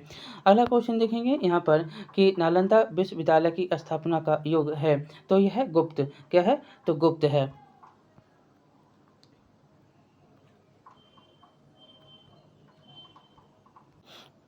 देखिए इसमें लिखा गया है कि नालंदा एक विख्यात बौद्ध पीठ एवं विश्वविद्यालय था। यह दक्षिणी बिहार में राजगीर के निकट स्थित था। इसके ध्वंसावशेष 12 गांव में दूर तक आज भी बिखरे पड़े हैं और 5वीं शताब्दी के मध्य गुप्तों के समय में नालंदा विश्वविद्यालय अस्तित्व में आया और सर्वप्रथम कुमार गुप्त प्रथम ने नालंदा बौद्ध विहार को दान दिया और बाद में बुद्ध गुप्त तथा गतगुप्त तथा बालादायित नामक गुप्त शासकों ने भी इस विहार को दान दिए। अगला क्वेश्चन है कि नालंदा विश्वविद्यालय किस लिए विश्व प्रसिद्ध था, तो ये था बौद्ध धर्म दर्शन के लिए। बौद्ध धर्म दर्शन के लिए यह विश्व प्रसिद्ध था। यहाँ पर अध्ययन करने के लिए चीन यात्री हेन स्वांग ने भी इसका आगमन हुआ था। अगला क्वेश्चन देखेंगे कि मध्यकालीन भारत में मनसबदारी व्यवस्था को लागू क्यों की गई थी, तो इसलिए क्योंकि सैनिकों की सुगमता से भर्ती हो सके। ठीक है, देखिए मनसबदारी व्यवस्था एक विशिष्ट प्रशासनिक व्यवस्था थी जिसका प्रचलन मुगल शासक अकबर द्वारा किया गया। मनसब द्वारा 3 बातें निर्धारित होती थी। पहला प्राधिकारी या वरीयता क्रम, दूसरा वेतनमान, तीसरा सैनिक उत्तरदायित्व। सैनिक उत्तरदायित्व में मनसबदार को अपने मनसब के अनुसार सैनिकों को रखना पड़ता था और इस व्यवस्था से राज्य ने सैनिकों की प्रत्यक्ष भर्ती और रख रखाव के उत्तरदायित्व मनसबदारों पर डाल दिया था, जिसके बदले में मनसबदार को नकद या जागीर प्रदान की जाती थी। अगला क्वेश्चन देखेंगे कि नीचे दिए गए वक्तव्य उसको हम कथन और कारक में दिया गया है, इसको देखेंगे। कथन और कारण एक है और दूसरा कारण है, तो पहला और दूसरा को हम देखें, कथन ध्यान से पढ़ेंगे। पहला है कथन कि 12वीं शताब्दी के अंत तक नालंदा महाविहार का पतन हो गया। दूसरा, महाविहार को राजकीय परिरक्षा मिलना बंद हो गया था। ये दोनों कथन आपको यहाँ पर बताने हैं कि कौन सा सही है, इसमें कौन सा कथन सही है। देखिए इसमें उत्तर होगा क्या होगा, तो इसमें दोनों कथन सही हैं, परंतु इसका व्याख्या एक व्याख्या सही नहीं करता, दोनों कथन ऐसे सही हैं। देखेंगे इसमें लिखा गया कि नालंदा में एक विख्यात बौद्ध पीठ एवं विश्वविद्यालय था। यह दक्षिण बिहार में राजगीर, वर्तमान में राजगिरी के निकट स्थित था। 5वीं सदी के मध्य गुप्तों के समय में नालंदा स्थित विश्वविद्यालय अस्तित्व में आया। 12वीं सदी के अंत तक मुस्लिम आक्रमण के फलस्वरूप महाविहार का पतन हो गया और बंगाल के पाल शासकों द्वारा विक्रमशिला विश्वविद्यालय को संरक्षण देने के फलस्वरूप नालंदा का महत्व घटने लगा। अगला देखेंगे, प्रथम मगध साम्राज्य का उत्कर्ष किस शताब्दी में, तो यह 6वीं शताब्दी में होता है, ईसा पूर्व 6वीं शताब्दी में। याद रखना है कि यहाँ पर मगध में वास्तविक संस्थापक के रूप में बिंबिसार होता है और 544 से 442 544 से 442 ईसा पूर्व इसका जो है कार्य है। और मगध उत्कर्ष जो है ईस्वी पूर्व 6ठी शताब्दी में होता है। अगला क्वेश्चन, मगध की राजधानी क्या थी? तो यह यहाँ पर देखिए गिरिवर्ज, वैशाली और पाटलिपुत्र है। देखिए ए और सी, मतलब पाटलिपुत्र भी था और राजगिरी मतलब गिरिवर्ज भी था मगध की राजधानी। तो आरंभिक जो था वो गिरिवर्ज था, उसके बाद जो है उदयन पाटलिपुत्र लाता है, बनाता है राजधानी, ठीक है। और गुप्त काल तक मगध की राजधानी बनी रही थी पाटलिपुत्र। और मगध साम्राज्य पर शासन करने वाला प्रथम राजवंश के विषय में बौद्ध ग्रंथों में एवं पुराणों में अलग अलग विवरण मिलते हैं। और पुराणों के अनुसार मगध पर शासन करने वाला पहला जो है राजवंश बृहदर्थ वंश था। और इस वंश का पहला राजा जरासंध था, जिसने गिरिवर्ज को अपनी राजधानी बनाई। अगला क्वेश्चन देखेंगे कि प्राचीन जनपद मगध की प्रथम राजधानी कौन सी? तो ये था, देख सकते हैं कि प्राचीन क्या कर रहा है, मगध। प्राचीन मगध में कौन आ जाएगा? तो ये आपको पता है कि पाटलिपुत्र। और मगध की बात है तो यहाँ पर तो पाटलिपुत्र है, यहाँ पर गिरिवर्ज है। यहाँ पर पाटलिपुत्र और गिरिवर्ज होगा प्रथम में तो गिरिवर्ज होगा। क्या हो जाएगा? तो गिरिवर्ज हो जाएगा। यहाँ पर गिरिवर्ज की चर्चा ही नहीं है, तो इसलिए ई उत्तर हो जाएगा। अगला क्वेश्चन देखेंगे, नंद वंश के पश्चात मगध पर किस राजवंश का शासन? तो ये होता है मौर्य वंश। नंद गया, मौर्य आया। याद रखना है कि शिशुनाग वंश जो थे वो नंद वंश की स्थापना करने वाला था। और नंद वंश की स्थापना शिशुनाग वंश का अंत करके की गई थी, नंद वंश की, ठीक है। शिशुनाग को अंत किया गया, तब नंद आया था। और नंद में कुल 9 राजा हुए। उग्रसेन, जिसे पुराणों में महापद्म कहा गया, और पंडुगति, भूतपाल, राष्ट्रपाल, गोविशानक और 10 सिद्धक और केवर्त और नम्मा हुआ नंद को हराकर क्या होते हैं? चंद्रगुप्त मौर्य आते हैं। नंद वंश में जनता के बलपूर्वक धन वसूलने, छोटी छोटी वस्तुओं पर भारी कर लगाने इसके कारण जो है जनता शासकों के विरुद्ध हो गया। चारों ओर घृणा और असंतोष का वातावरण। इसी का लाभ उठाकर चंद्रगुप्त मौर्य एवं चाणक्य ने धननंद की हत्या कर नंद वंश का अंत कर दिया और मौर्य वंश की स्थापना होती है। देखेंगे जिसके ग्रंथ में चंद्रगुप्त मौर्य का विशिष्ट जो है रूप से वर्णन है वो है विशाखा दत्त। देखेंगे कि वर्णन है वह कौन? तो विशाखा दत्त कीर्त मुद्रा राक्षस। चंद्रगुप्त मौर्य के विषय में विस्तृत सूचना मिलती है और इस ग्रंथ में चंद्रगुप्त को नंदराज का पुत्र माना गया। और मुद्रा राक्षस में चंद्रगुप्त को विशाल तथा कुलहीन भी कहा गया।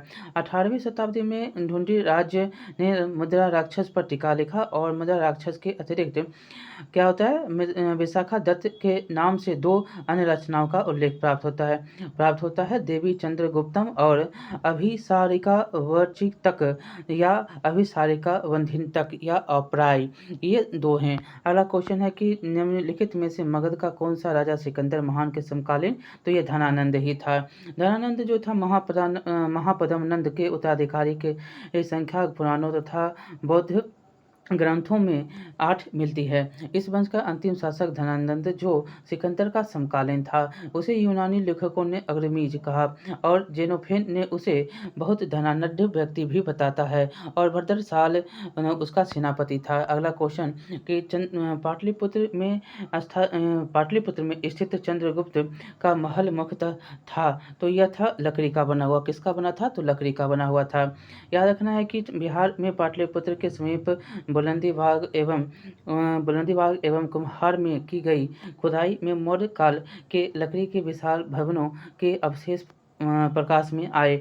इन्हें प्रकाश में लाने का श्रेय स्पूनर महोदय को जाता है। और बुलंदी बाग से नगर के परकोटे के अवशेष तथा कुम्हार से राजप्रसाद के अवशेष प्राप्त होते हैं। अगला क्वेश्चन है अष्टप्रधान गठन किसके द्वारा?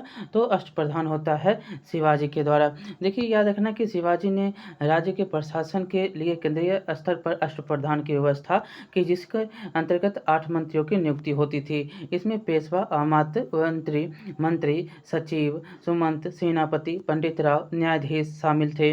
ये शिवाजी के राज्य प्रशासन में आधुनिक काल से सचिव सचिवों की भांति कार्य करते थे। इनका कार्य राजा को परामर्श देना मात्र था और इसे किसी भी अर्थ में मंत्रिमंडल नहीं कहा जा सकता। प्रत्येक मंत्री राजा के प्रति उत्तरदायी था। अगला क्वेश्चन है कि निम्नलिखित में से किस मौर्य राजा ने दक्कन की विजय प्राप्त की थी? तो ये चंद्रगुप्त ही था। देखिए यहाँ पर मौर्य साम्राज्य के संस्थापक चंद्रगुप्त ने दक्षिण भारत की विजय प्राप्त की। इस संदर्भ में अशोक के अभिलेखों, जैन एवं तमिल साक्ष्यों की जानकारी मिलती है। दक्षिण भारत के अनेक स्थलों में अशोक के अभिलेख प्राप्त होते हैं, किंतु अशोक ने एकमात्र कलिंग विजय की थी। अतः ऐसी स्थिति में दक्षिण में विजय का श्रेय हमें चंद्रगुप्त मौर्य को ही देना पड़ेगा, क्योंकि बिंदुसार की विजय अत्यंत संदिग्ध है एवं जो है इतिहास में उसे एक विजेता के रूप में स्मरण नहीं किया जाता। जैन एवं तमिल साक्ष्य भी जो है चंद्रगुप्त मौर्य की दक्षिण विजय की पुष्टि करता है। अगला देखेंगे यहाँ पर कि अभिलेख जिसमें यह प्रमाणित होता है कि चंद्रगुप्त का प्रभाव जो है पश्चिम भारत में था, तो ये था रुद्रदामन का जूनागढ़ अभिलेख। याद रखना है कि रुद्रदामन के जूनागढ़ अभिलेख से ज्ञात होता है कि चंद्रगुप्त मौर्य के सौराष्ट्र स्थित प्रांतीय शासक पुष्यगुप्त ने यहाँ सूरदर्शन जो है झील बनवाई और उसके बाद जो है अशोक ने यूनानी गवर्नर उसाप्स ने इस जलाशय से बहुत सारी नहरें बनाई। इस प्रकार इस प्रांत को आनंद तथा सौराष्ट्र कहा गया। इससे पश्चिम भारत पर चंद्रगुप्त के आधिपत्य का प्रमाण भी मिलता है। अगला क्वेश्चन देखेंगे कि निम्न में से कौन सा क्षेत्र अशोक के साम्राज्य में सम्मिलित नहीं था? तो वो था श्रीलंका। देखिए श्रीलंका जो है अशोक के साम्राज्य में सम्मिलित नहीं था। द्वितीय अभिलेख से स्पष्ट होता है कि भारत में अशोक का अधिकार चोल, पांड्य, शक्तिपुत्र और केरलपुत्र एवं ताम्रपर्णी श्रीलंका को छोड़कर सर्वत्र, मतलब क्योंकि इन राज्यों को प्रत्यंत और सीमावर्ती राज्य कहा गया है। अगला क्वेश्चन है कि अशोक के शासनकाल में बौद्ध सभा किस नगर में आयोजित होती है? तो ये पाटलिपुत्र में होती है। मोगलीपुत्र इसके जो हैं क्या होते हैं, अध्यक्षता करते हैं। तृतीय बौद्ध संगीति होती है, पाटलिपुत्र में होती है। सिंहली अनुश्रुतियों, दीपवंश और महावंश के अनुसार। ठीक है, अगला क्वेश्चन देखेंगे कि अशोक के शिलालेखों में प्रयुक्त भाषा कौन सी? तो प्राकृत जो है भाषा थी अशोक के शिलालेख में।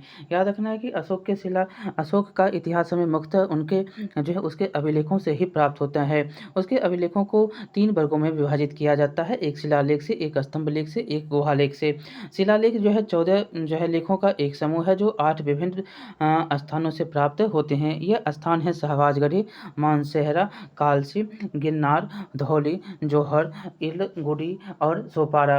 अशोक के अधिकांश अभिलेख प्राकृत भाषा एवं ब्राह्मणी लिपि में लिए गए हैं। भाषा जो है प्राकृत है और लिपि ब्राह्मणी। याद रखना है केवल 2 अभिलेख सहवाजगढ़ी और मानसेहरा की लिपि ब्राह्मणी न होकर खरोष्टी है। किसका है? तो मानसेहरा और सहवाजगढ़ी की ब्राह्मणी लिपि नहीं है, बल्कि यह खरोष्टी लिपि है। तक्षशिला के अरामेइक लिपि में लिखा गया एक भग्न अभिलेख सेरेकुना नामक स्थान से यूनानी तथा अरामेइक लिपियों में लिखा गया द्विभाषीय यूनानी एवं सीरियाई भाषा अभिलेख तथा लंघनाम नामक स्थान से अरामेइक लिपि में लिखा गया अशोक का अभिलेख प्राप्त होता है। अगला क्वेश्चन देखेंगे यहाँ पर कि निम्नलिखित में से प्राचीन भारत की कौन सी लिपि दाहिने से बाईं ओर लिखी जाती थी? तो यही खरोष्टी था, दाहिने से जैसे उर्दू लिखा जाता है। देख सकते हैं कि प्राचीन भारत में खरोष्टी लिपि दाएं से बाएं की ओर। इसे पढ़ने का श्रेय मेसम, प्रिंसेप, नोरिस, लेसेस और कनिंघम आदि विद्वानों को। यह जो है मुख्यतः उत्तर पश्चिम भाषा में लिखा जाता था। अगला क्वेश्चन, अशोक के धर्म का मूल संदेश क्या था?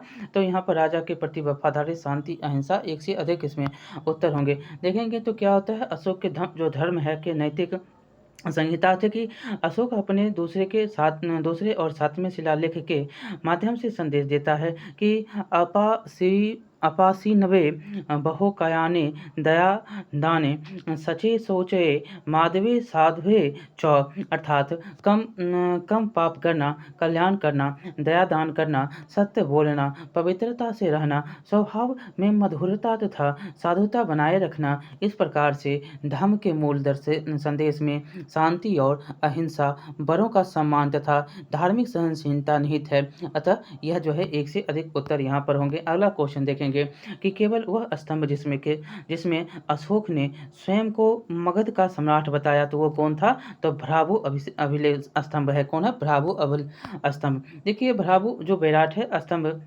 लेख में अशोक ने स्वयं को मगध का सम्राट बताया। प्रियदसी लाजा माघदा नाम सधम अभिवादेतु नाम अह अपावा धनम च, मतलब कि यही अभिलेख अशोक को बौद्ध धर्मावलंबी प्रमाणित करता है। अगला क्वेश्चन देखेंगे, अपने शिलालेखों में अशोक सामान्यतः किस नाम से जाने जाते? तो ये प्रियदर्शी के नाम से जाने जाते। बी नंबर उत्तर होगा। अशोक के अभिलेखों में सर्वत्र उसे देवना नाम प्रिय, मतलब देवना नाम प्रियदर्शी, देवताओं के प्रिय अथवा देखने में सुंदर देव नाम प्रियदर्शी तथा राजा आदि की उपाधियों से संबोधित किया गया। पुराणों में उसे अशोक वर्धन भी कहा गया है। ठीक है। अगला क्वेश्चन देखेंगे कि अशोक के अभिलेखों को पहली बार किसके द्वारा पढ़ा गया? तो ये जेम्स प्रिंसेप था। यह जो है 1837 ईस्वी में अशोक के दिल्ली टोपरा अभिलेख को पढ़ने की जो है सफलता इसे प्राप्त होती है। अगला क्वेश्चन देखेंगे कि कौटिल्य के अर्थशास्त्र में किसकी पहलू का प्रकाश डाला गया है? तो यहाँ पर राजनीतिक पहलू। यहाँ पर याद रखना है कि अर्थशास्त्र, जो कौटिल्य का अर्थशास्त्र चंद्रगुप्त मौर्य के शासनकाल की बातें जो है, बहुत सी बातों का ज्ञान प्राप्त होता है। वस्तुतः ऐतिहासिक ग्रंथ नहीं है, अपितु राजनीतिक शास्त्र का एक अद्वितीय ग्रंथ है, इसकी तुलना जो है मैकियावेली के प्रिंस से की जाती है। अगला क्वेश्चन देखेंगे, कौटिल्य की पुस्तक अर्थशास्त्र किस विषय पर?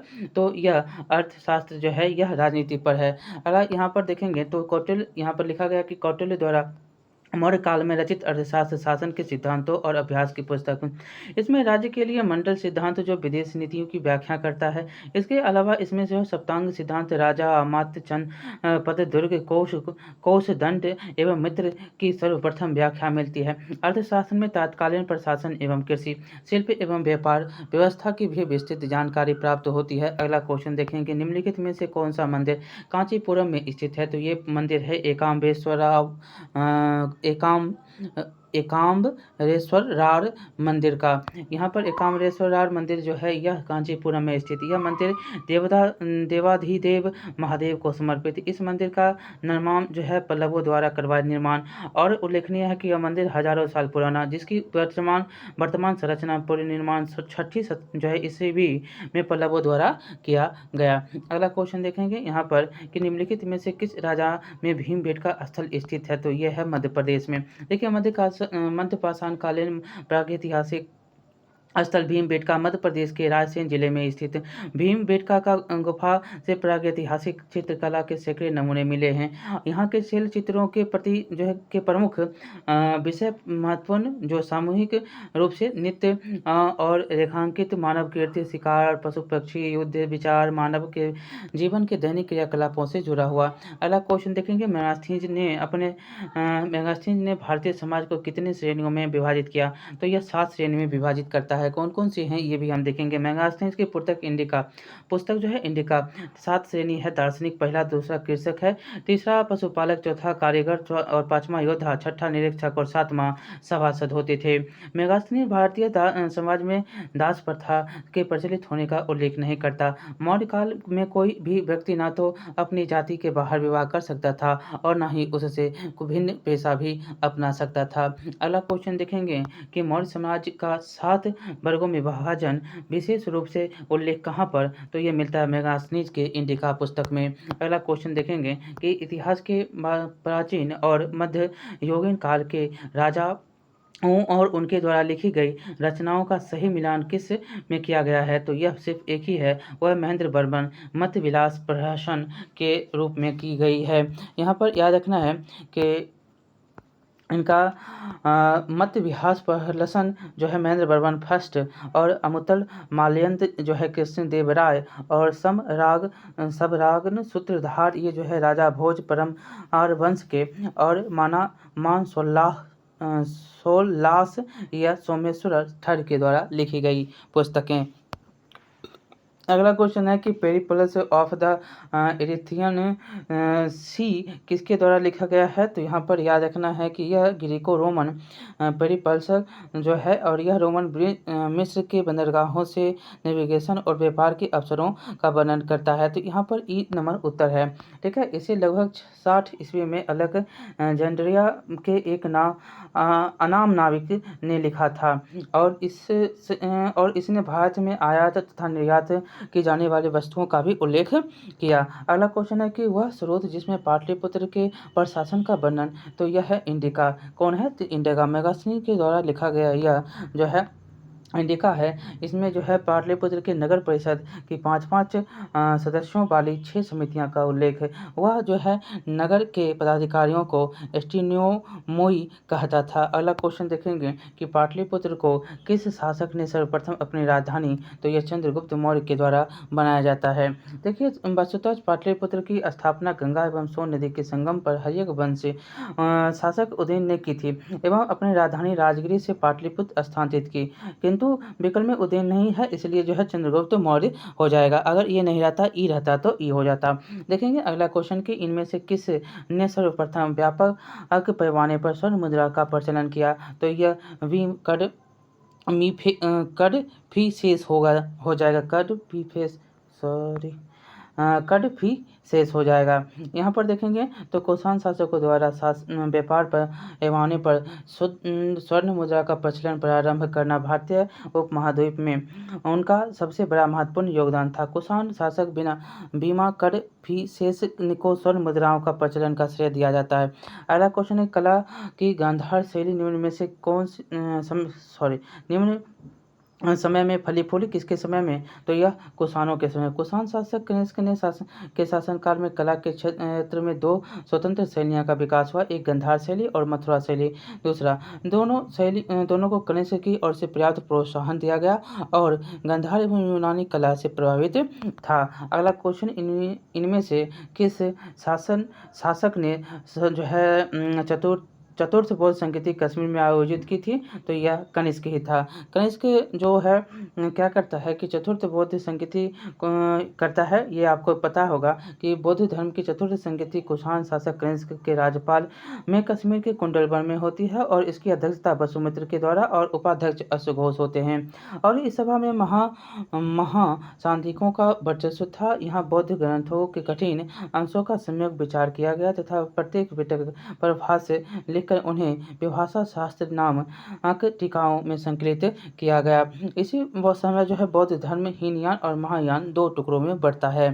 ठीक है, 2 संप्रदायों में विभक्त होते हैं। अगला क्वेश्चन है कि प्रद्योत कहाँ का राजा, तो प्रद्योत था अवंती का राजा। याद रखना है कि बुद्ध के समय अवंती का राजा प्रचंड प्रद्योत था। इसकी पत्नी वारणवक्ता ने वत्स नरेश उदयन से विवाह किया था, जिसका उल्लेख भास रचित रत्नवास बद्धता नामक जो है नाटक से होती है। आधुनिक मालवा के प्राचीन काल जो है अवंती था, जिसके 2 भाग थे। उत्तर अवंती की राजधानी उज्जैनी तथा दक्षिण अवंती की राजधानी महिष्मती थी। अगला क्वेश्चन देखेंगे कि हुन राजा तोरमान किस औलिकर राजा द्वारा पराजित किया गया था, तो यह प्रकाश वर्धन के द्वारा पराजित किए गए थे। देखिए, हुन राजा तोरमन औलंकार राजा प्रकाश वर्धन द्वारा पराजित किया गया था, और स्कंदगुप्त की मृत्यु के बाद उन्होंने गंगा घाटी पर पुनः आक्रमण किया। इस दूसरे हुन आक्रमण का नेता तोरमान था।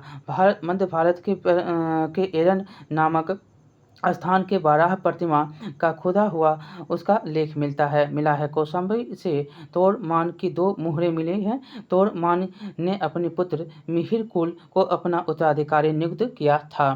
ठीक है, अगला क्वेश्चन देखेंगे कि तंजावुर में बृहदीश्वर मंदिर का निर्माण किस राजा के द्वारा? तो ये होता है राजराज प्रथम के द्वारा। अगला देखें, यहाँ पर बृहदीश्वर मंदिर तमिलनाडु के तंजौर जिले में स्थित हिंदू मंदिर है, जो 11वीं सदी के आरंभ में बनाया गया और मंदिर का निर्माण 1003 से 1010 ईस्वी में चोल शासक राजराज प्रथम के द्वारा जो है चोल ने करवाया था। इनके नाम पर जो है राजराजेश्वर मंदिर भी कहा जाता है और इस मंदिर का निर्माण द्रविड़ शैली में किया जाता है। ये एससीईआरटी में आपको मिले होंगे। अगला क्वेश्चन है कि निम्नलिखित अभिलेखों में से किस में विधवा दहन का उदाहरण होता है? तो यह होता है भानुगुप्त का एरन स्तंभ अभिलेख। देखिए, भानुगुप्त का एरन अभिलेख में विधवा दहन अर्थात सती का उदाहरण मिलता है और इस अभिलेख में किसका भोजराज नामक सेनापति की मृत्यु पर पत्नी की सती होने का उल्लेख है। यह अभिलेख 510 ईस्वी का है और एरन, जो कि मध्य प्रदेश के सागर जिले में विदिशा के निकट बेतवा नदी के किनारे स्थित है। अगला क्वेश्चन देखेंगे, शुंग वंश के बाद किस वंश भारत पर राज करता है? तो यह है कण्व वंश, कण्वा जिसको बोलते हैं। शुंग वंश का अंतिम राजा जो है देवभूति अपने अमात्य वसुदेव के संयुक्तों के द्वारा जो मारा गया और वसुदेव ने जिस नवीन राजवंश की नींव डाली वह कण्व या कण्वयान नाम से जाना जाता है। शुंगों के समान यह भी ब्राह्मण वंश था। कण्व भी क्या था? शुंग भी ब्राह्मण, ये भी ब्राह्मण। अगला क्वेश्चन है कि राजा खारवेल का नाम जुड़ा? तो यह है हाथी गुफा अभिलेख के साथ जुड़ता है। C number. देखिए, कलिंग का चिंतित शासक खारवेल प्राचीन भारतीय इतिहास के महानतम सम्राट में से एक था। उड़ीसा प्रांत में भुवनेश्वर से 3 मील की दूरी पर स्थित उदयगिरी पहाड़ी में हाथी गुफा से उनका बिना तिथि अभिलेख प्राप्त होता है, जिसमें खारवेल के बचपन, शिक्षा, राज्याभिषेक और राजा होने के 13 वर्षों तक शासनकाल में की घटनाओं का क्रमबद्ध विवरण भी दिया हुआ है। यह जो अभिलेख खारवेल का इतिहास जानने का एकमात्र स्रोत भी। देखिए, अगला क्वेश्चन है कि किस गुप्त शासक ने अपने बड़े भाई की हत्या कर सत्ता प्राप्त किया था? तो ये चंद्रगुप्त द्वितीय था। देखिए, यहाँ पर बहुत ही बड़ी घटना है कि चंद्रगुप्त द्वितीय समुद्रगुप्त के पश्चात जो है उनका बेटा रामगुप्त शासक बनता है, लेकिन शकों के आक्रमण के समक्ष विरोध न करने के कारण उसके भाई चंद्रगुप्त द्वितीय ने रामगुप्त की हत्या कर उनकी पत्नी ध्रुव देवी से विवाह कर लिया तथा शकों के विरुद्ध विजय प्राप्त किया। अगला क्वेश्चन देखेंगे कि नगरों का क्रमिक पतन किस काल की और एक महत्वपूर्ण विशेषता? यह है आपको गुप्त काल। गुप्त काल में नगर क्रमिक पतन के और अग्रसर हो गए और संपूर्ण जो है गंगा घाटी में जो शहर अपने अत्यंत समृद्ध अवस्था में थे, उसमें से अधिकांश को गुप्त युग में या तो त्याग दिया गया वहाँ के आवासन में पर्याप्त विघटन हुआ। पाटलिपुत्र जैसा महत्वपूर्ण नगर हेनसांग और के आगमन तक गांव बन गया और मथुरा जैसा महत्वपूर्ण नगर में कुम्हार, सोनपुर, सोहगोरा और उत्तर प्रदेश में गंगा घाटी के अनेक महत्वपूर्ण केंद्र ह्रास के ही प्रमाण प्रस्तुत करते हैं। अगला क्वेश्चन देखें तो निम्नलिखित में से कौन सा बंदरगाह गुप्त काल में उत्तर भारतीय व्यापार के लिए जो है उपयोगी किया जाता है? देखिए, इसमें कल्हन, भरोच, केम्बे और ताम्रलिप्ति है, एक से अधिक या इनमें से कोई नहीं। देखिए, याद रखना है यहाँ पर कि गुप्त काल में बंगाल में ताम्रलिप्त एक प्रमुख बंदरगाह था, जहां से उत्तर भारत के साथ दक्षिण पूर्व एशिया, चीन, लंका, जावा, सुमात्रा आदि देशों के साथ व्यापार होता था और पश्चिमी भारत का प्रमुख बंदरगाह भिगरुकुच भरोच था और जहां से पश्चिमी देशों के साथ समुद्री व्यापार होते थे। इसके अलावा जो है कल्याण तथा केम्बे भी उत्तर भारतीय व्यापार होता था। देखिएगा, अगला क्वेश्चन कि किस शासक वंश ने मंदिरों एवं ब्राह्मणों को सबसे अधिक ग्राम दान अनुदान में दिया था? तो ये गुप्त वंश ही था। यहाँ पर याद रखना कि गुप्त वंश के शासकों ने मंदिरों एवं ब्राह्मणों को सबसे अधिक ग्राम अनुदान दिए थे, गांव अनुदान दिया था। गुप्त लेखों के जिन भूमि दानों का उल्लेख किया गया है, उससे स्पष्ट होता है कि भूमि दान के साथ साथ गाँव की भूमि से उत्पन्न होने वाली आय भी जो है गृहीता को सौंप दी जाती थी। अगला क्वेश्चन है कि गुप्त युग में भूमि राजस्व की दर क्या थी? तो ये था उपज का 6वां भाग। अगला देखेंगे यहाँ पर पॉइंट में कि गुप्त काल में जो राजकीय भूमि पर कृषि करते थे उन्हें अपनी उपज का एक भाग राजा को कर के रूप में देना पड़ता था, जो साष्टांग होता था। और गुप्त अभिलेखों में भूमि कर को भाग अथवा उडक कहा जाता था। अगला क्वेश्चन है कि भागवत संप्रदाय के विकास में किसकी देन अत्यधिक थी? तो ये था गुप्त का। डी नंबर उत्तर हो जाएगा यहाँ पर। अगला देखेंगे यहाँ पर पॉइंट में कि भागवत अथवा वैष्णव धर्म चरमोत्कर्ष गुप्त राजाओं के शासनकाल में हुआ। गुप्त नरेश वैष्णव मतानुयायी थे तथा उन्होंने इसे अपना राजधर्म बनाया था। अधिकांश शासक परम भागवत की उपाधि धारण करते थे। विष्णु का वाहन गरुड़ गुप्तों का राज चिन्ह था। अगला क्वेश्चन देखेंगे, इनमें से किस ने पहली बार यह व्याख्या की थी कि पृथ्वी के अपनी धुरी पर घूमने के कारण प्रतिदिन सूर्योदय एवं सूर्यास्त होता है? तो ये आर्यभट्ट ही थे। आर्यभट्ट, यहाँ पर याद रखना है कि आर्यभट्ट के द्वारा जो है यह पहले व्यक्ति थे जिन्होंने कहा कि पृथ्वी अपनी धुरी पर घूमने के कारण ही प्रतिदिन सूर्योदय और सूर्यास्त होते हैं। अगला क्वेश्चन है कि इनमें से कौन सा गुप्त काल में औषधि के क्षेत्र में अपने कार्य के लिए जाने जाते? तो यहाँ पर दो बातें हैं, एक सुश्रुत भी हैं। यहाँ पर देखेंगे सुश्रुत को शल्यक्रिया का जनक कहा जाता है। यह काशी के रहने वाले थे और इनका काल 600 ईस्वी पूर्व माना जाता। शौनक जो थे वो ऋग वेद कालीन ऋषि थे। शूद्रक गुप्त कालीन नाटककार साहित्यकार थे और सौमिला गुप्त कालीन नाटककार थे, जिसे कालिदास ने मास और कविपुत्र के साथ याद किया। यहाँ पर कविपुत्र के साथ याद किया। और इस प्रकार गुप्त काल में औषधि के क्षेत्र में उपयुक्त में से किसी ने कार्य नहीं किया था। यद्यपि बिहार लोक सेवा आयोग ने प्रारंभिक उत्तर पत्रिका में जो है शूद्रक को माना था। ठीक है, तो सुश्रुत को माना था। काल देखेंगे तो 275 AD श्री गुप्त का प्रारंभ होता है और जो सुश्रुत काल मान्य काल 600 जो है ईस्वी पूर्व से 1500 ईसा पूर्व जो है BC है और करीब 1000 वर्ष पूर्व बाद का। इसलिए सुश्रुत को गुप्त काल के समकालीन मानना औचित्यपूर्ण भी नहीं है। यहाँ पर अगला क्वेश्चन है कि वर्धन राजवंश की स्थापना किसने? तो यह पुष्यभूति के द्वारा किया गया। देखिए पान भट्ट की रचना हर्षचलित के अनुसार वर्धन वंश की स्थापना पुष्यभूति नामक व्यक्ति ने थानेश्वर मतलब स्थानेश्वर में की थी और हर्षवर्धन ने इस वंश का सबसे बड़ा जो है महान शासक था। अगला क्वेश्चन देखेंगे कि चीनी यात्री हेनसोंग ने किस विश्वविद्यालय में अध्ययन किया? तो यह नालंदा में करता है। चीनी यात्री हेनसोंग हर्षवर्धन के शासनकाल में भारत आता है और हेनसोंग नालंदा विश्वविद्यालय गया और इस समय यहाँ के कुलपति आचार्य शीलभद्र थे। लगभग 1.5 वर्ष तक नालंदा में निवास कर उसने योग शास्त्र का अध्ययन किया और इसके बाद जो है बंगाल, उड़ीसा, कटक होता हुआ कांची पहुंचा और अपनी यात्रा में दूसरे दौर में हेनसोंग पुनः नालंदा आया और व्याख्यान दिया। अगला क्वेश्चन देखेंगे कि हेनसोंग ने अपनी यात्रा के समय सूती कपड़ों के उत्पादन के लिए सबसे प्रसिद्ध नहर कौन? तो मथुरा था। यहाँ पर मथुरा याद रखेंगे कि चीनी यात्री हेनसोंग हर्षवर्धन के शासनकाल में आता है और मथुरा एक औद्योगिक नगरी थी। अर्थशास्त्र से ज्ञात होता है कि इसके सूती वस्त्र उत्कृष्टता के लिए प्रसिद्ध था।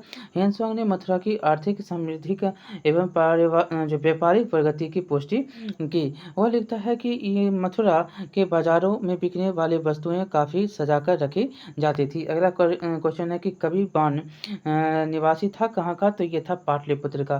देखिए बाण भट्ट हर्षवर्धन के दरबारी कवि थे। ये पाटलिपुत्र क्षेत्र के निवासी और हर्षचरित्र, कादंबिनी, चंडी शतक इनकी प्रमुख रचनाएं। अगला क्वेश्चन है कि चीनी यात्री इति सिंह ने बिहार का भ्रमण लगभग कब? तो यहाँ पर कोई भी उत्तर नहीं है, ऐसे याद रखना है। इति सिंह 661 से 672 में जब वह युवक था तो अपने 37 बौद्ध सहयोगियों के साथ बौद्ध धर्म के अवशेषों को देखने की इच्छा से उसने पाश्चात्य विश्व का भ्रमण करने का निश्चय किया। यह जो है वह दक्षिण के समुद्री मार्ग से होकर भारत आया और 675 से 685 ईस्वी तक नालंदा विश्वविद्यालय में अध्ययन करता है और 693 से 94 लगभग सुमात्रा होता हुआ चीन वह लौट जाता है। अगला देखेंगे प्रसिद्ध चीनी यात्री फाहियान ने अपने उपायन किसके शासनकाल में जो है भारत की यात्रा करता है? तो ये चंद्रगुप्त द्वितीय के शासनकाल में। देखिए चंद्रगुप्त द्वितीय विक्रमादित्य के शासनकाल में चीन यात्री फाहियान अपना जो है भारत की विभिन्न स्थानों का भ्रमण भी करता है। अगला क्वेश्चन है कि नालंदा विश्वविद्यालय के संस्थापक कौन होते हैं?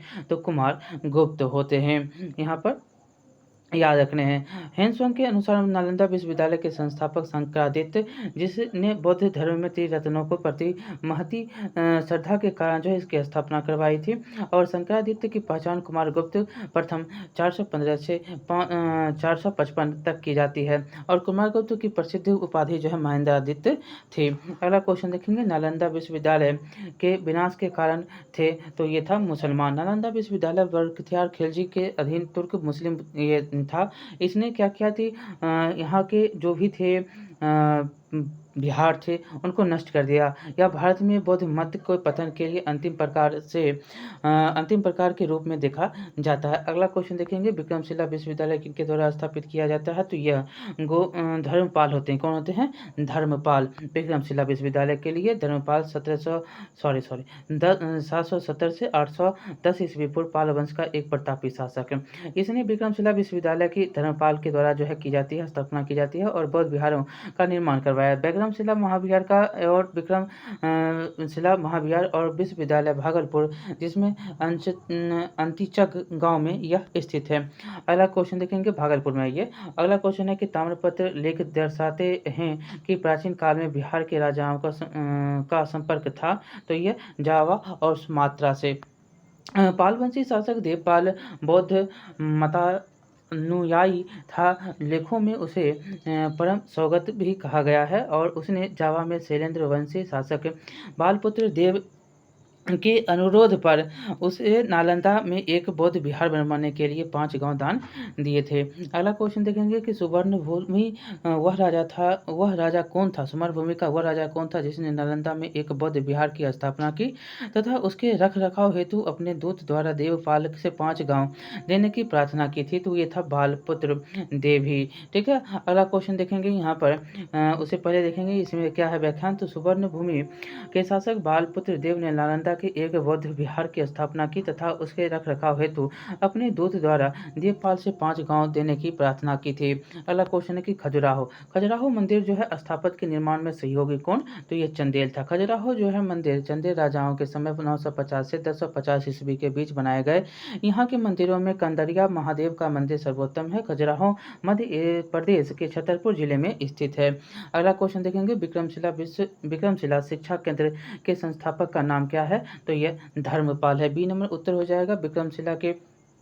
विक्रमशिला विश्वविद्यालय के भागलपुर जिले में स्थित और इसकी स्थापना पाल वंश के शासक धर्मपाल के द्वारा दीपंकर श्री ज्ञान जो उपाध्याय अतीश के नाम से प्रसिद्ध थे। यहाँ के सर्वाधिक प्रसिद्ध विद्वान ये तिब्बत भी गए थे। अगला क्वेश्चन है कि निम्नलिखित राज्य वंशों में किसका उल्लेख संगम साहित्य में नहीं होता है? तो यह होता है कदम्ब, चोल, चेल और पांड्य। तो आप जानते हैं कि तीनों दक्षिण के राज्य। संगम साहित्य में केवल चोल, चेल, पांड्य राजाओं का उद्भव, विकास और विवरण मिलता है और इन राजाओं के विविध राजाओं के शासनकाल का स्पष्ट निर्धारण संभव न होने पर भी संगम साहित्य से कृष्णा नदी के दक्षिण में सुदूर प्रायद्वीपीय तक राजनीतिक गतिविधियों का पर्याप्त प्रकाश पड़ता है। अगला क्वेश्चन देखेंगे, संगम युग में ओरेयूर किस लिए विख्यात है? तो यह है कपास के व्यापार के लिए महत्वपूर्ण केंद्र होता है। तमिलनाडु के तिरुचिरापल्ली में अवस्थित कावेरी नदी के तट पर स्थित ओरेयूर संगमकालीन चेरों की राजधानी थी और यह कारी एवं पारानन नामों से प्रसिद्ध था। संगम युग में ओरेयूर कपास तथा सूती वस्त्रों का बड़ा केंद्र था। अगला देखेंगे, मुद्रा राक्षस का लेखक निम्न में से कौन होते हैं? तो ये होते हैं विशाखा दत्त।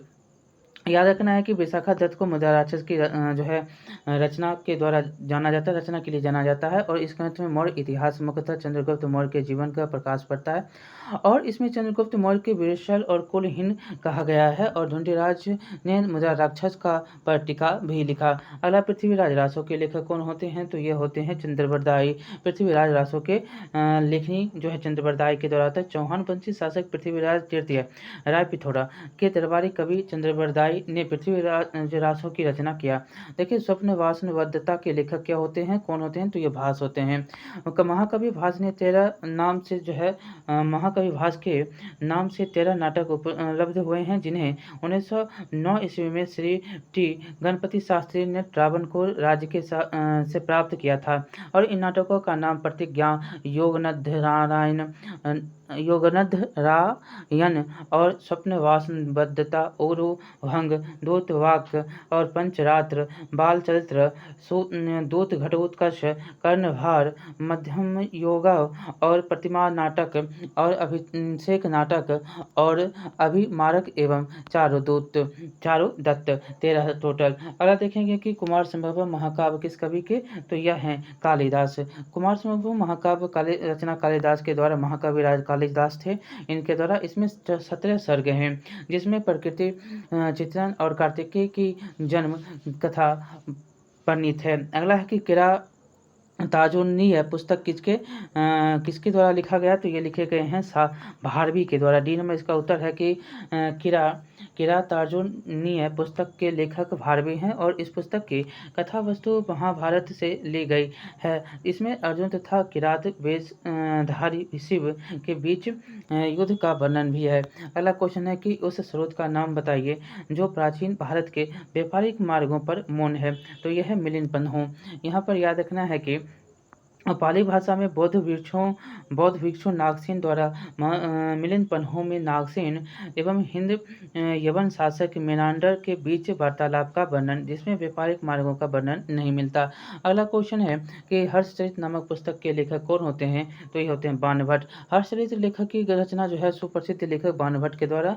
यह जो है वर्धन वंश के इतिहास के प्रमुख स्रोत एक जो है आख्यानिका जिसमें लेखक अपने समकालीन शासक तथा उसके पूर्वजों के जीवन वृत्तित्व का वर्णन प्रस्तुत करता है। अगला क्वेश्चन है कि चोल वंश के संस्थापक कौन होते हैं, तो विजयालया। यहाँ पर याद रखना है कि चोल संस्थापक विजयालया ने किया था इसकी स्थापना, जो प्रारंभ में पल्लवों का एक सामंती सरदार था। उसने 850 ईस्वी में तंजौर को अपने अधिकार में ले लिया और तंजौर के से राजराजेश्वर या बृहदीश्वर मंदिर का निर्माण राजा प्रथम के काल में हुआ था। अगला क्वेश्चन है चोल काल के किसके लिए प्रसिद्ध, तो यह है ग्राम पंचायत के लिए प्रसिद्ध था। याद रखना कि चोल शासक के सबसे जो है उल्लेखनीय विशेषता स्वायत्तशासी ग्रामीण संस्थाओं के संचालन में परिलक्षित होती है और ग्राम पंचायत चोल काल में जो है प्रसिद्ध था। उत्तर मेरून से प्राप्त अभिलेख से जो है सभा के कार्य आदि का विस्तृत वर्णन प्राप्त होता है। अगला क्वेश्चन देखेंगे कि कौन सा मध्यकालीन भारतीय इतिहास व्यापक स्तर पर स्थानीय स्वशासन के लिए प्रसिद्ध, तो ये चोल ही था। आपने ऊपर भी पढ़ा। अगला क्वेश्चन देखेंगे यहाँ पर कि दक्षिण भारत के मंदिरों के आकर्षण द्वार क्या कहलाते हैं, तो यह गोपुरम के नाम से जानते हैं। यहाँ पर याद रखना है कि दक्षिण के मंदिरों के आकर्षण द्वार को गोपुरम कहते हैं और पांड्य और चोलों के राज्याभिषेक में द्रविड़ शैली पनपती रहती है। पांड्य काल में मंदिर छोटे होते थे, किंतु उनके प्रांगण के चारों ओर अनेक प्राचीर बनाए जाते थे। उनके प्रवेश द्वार, जिन्हें गोपुरम कहा जाता था, भाव विशाल एवं प्रचुर मात्रा में शिल्पकालिता से अलंकृत होते थे। चोलकालीन वास्तुकला की विशेषता मंदिर नहीं बल्कि अपितु गोपुरम है। अगला क्वेश्चन है कि नालंदा विश्वविद्यालय ज्ञान का महत्व केंद्र था, तो ये बौद्ध धर्म का ज्ञान के लिए था केंद्र था, महान केंद्र। लेकिन नालंदा विश्वविद्यालय बौद्ध दर्शन अध्ययन के लिए विश्व प्रसिद्ध था और यह दक्षिणी बिहार में राजगीर के निकट स्थित था, जिसमें ध्वंसावशेष 12 गांव जो ग्राम में दूर तक आज भी बिखरे हुए पड़े हैं। 5वीं शताब्दी के मध्यगुप्तों के समय नालंदा विश्वविद्यालय अस्तित्व में आया। सर्वप्रथम कुमारगुप्त प्रथम ने नालंदा बौद्ध विहार को दान दिया और वे बाद में जो है बुद्ध गुप्त तथा गतगुप्त और जो है बालादित्य गुप्त नामक गुप्त शासकों ने बिहार को दान दिए। अगला कोई अजातशत्रु के वंश का नाम क्या होता है, तो हर्यक वंश होता है। बी नंबर उत्तर होगा। देखिए अजातशत्रु 492 से यहाँ पर 1 मिनट, अजातशत्रु जो है 492 से 492 से 460 ईस्वी अपने पिता एवं हर्यक वंश के संस्थापक बिंबिसार की हत्या कर राजगद्दी पर बैठता है और इसकी हत्या उसके पुत्र उदयन के द्वारा जो है की जाती है।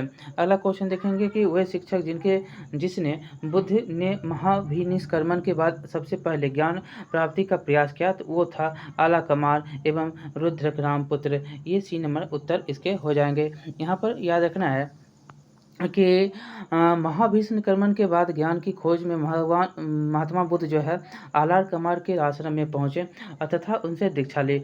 आलार कमार के आश्रम में उन्होंने तपस्या की किंतु वे इससे संतुष्ट नहीं हुए। आलार कमार सांख्य दर्शन के आचार्य थे तथा अपनी शक्ति के लिए विख्यात थे। अतः आलार कमार जो है कलाम है आलार कलाम एवं रुद्रक रामपुत्र से महात्मा बुद्ध ने पहले ज्ञान प्राप्ति का प्रयास किया। अगला क्वेश्चन देखेंगे सल्तनत काल में सार्वजनिक वितरण प्रणाली किसने प्रारंभ की थी तो ये अलाउद्दीन खिलजी के द्वारा। ए नंबर इसका उत्तर हो जाएगा। अगला क्वेश्चन है कि 1565 में कौन सा प्रसिद्ध युद्ध होता है। तालीकोटा का युद्ध होता है। देखिए 1565 में तालीकोटा के प्रसिद्ध युद्ध में बीजापुर, अहमदनगर, गोलकोंडा, बीदर की संयुक्त सेनाओं ने विजयनगर को पराजित किया और यह जो है इस संयुक्त सेना में केवल बरार शामिल नहीं था। फरिश्ता के अनुसार जो है यह युद्ध तालीकोटा में लड़ा गया किंतु यह युद्ध वास्तविक क्षेत्र राक्षसी एवं टंगरी नामक 2 ग्रामों के बीच में स्थित था। तालीकोटा के युद्ध के समय विजयनगर का शासक सदाशिव राय था किंतु वास्तविक शक्ति उनके मंत्री राम राय के हाथों में थी।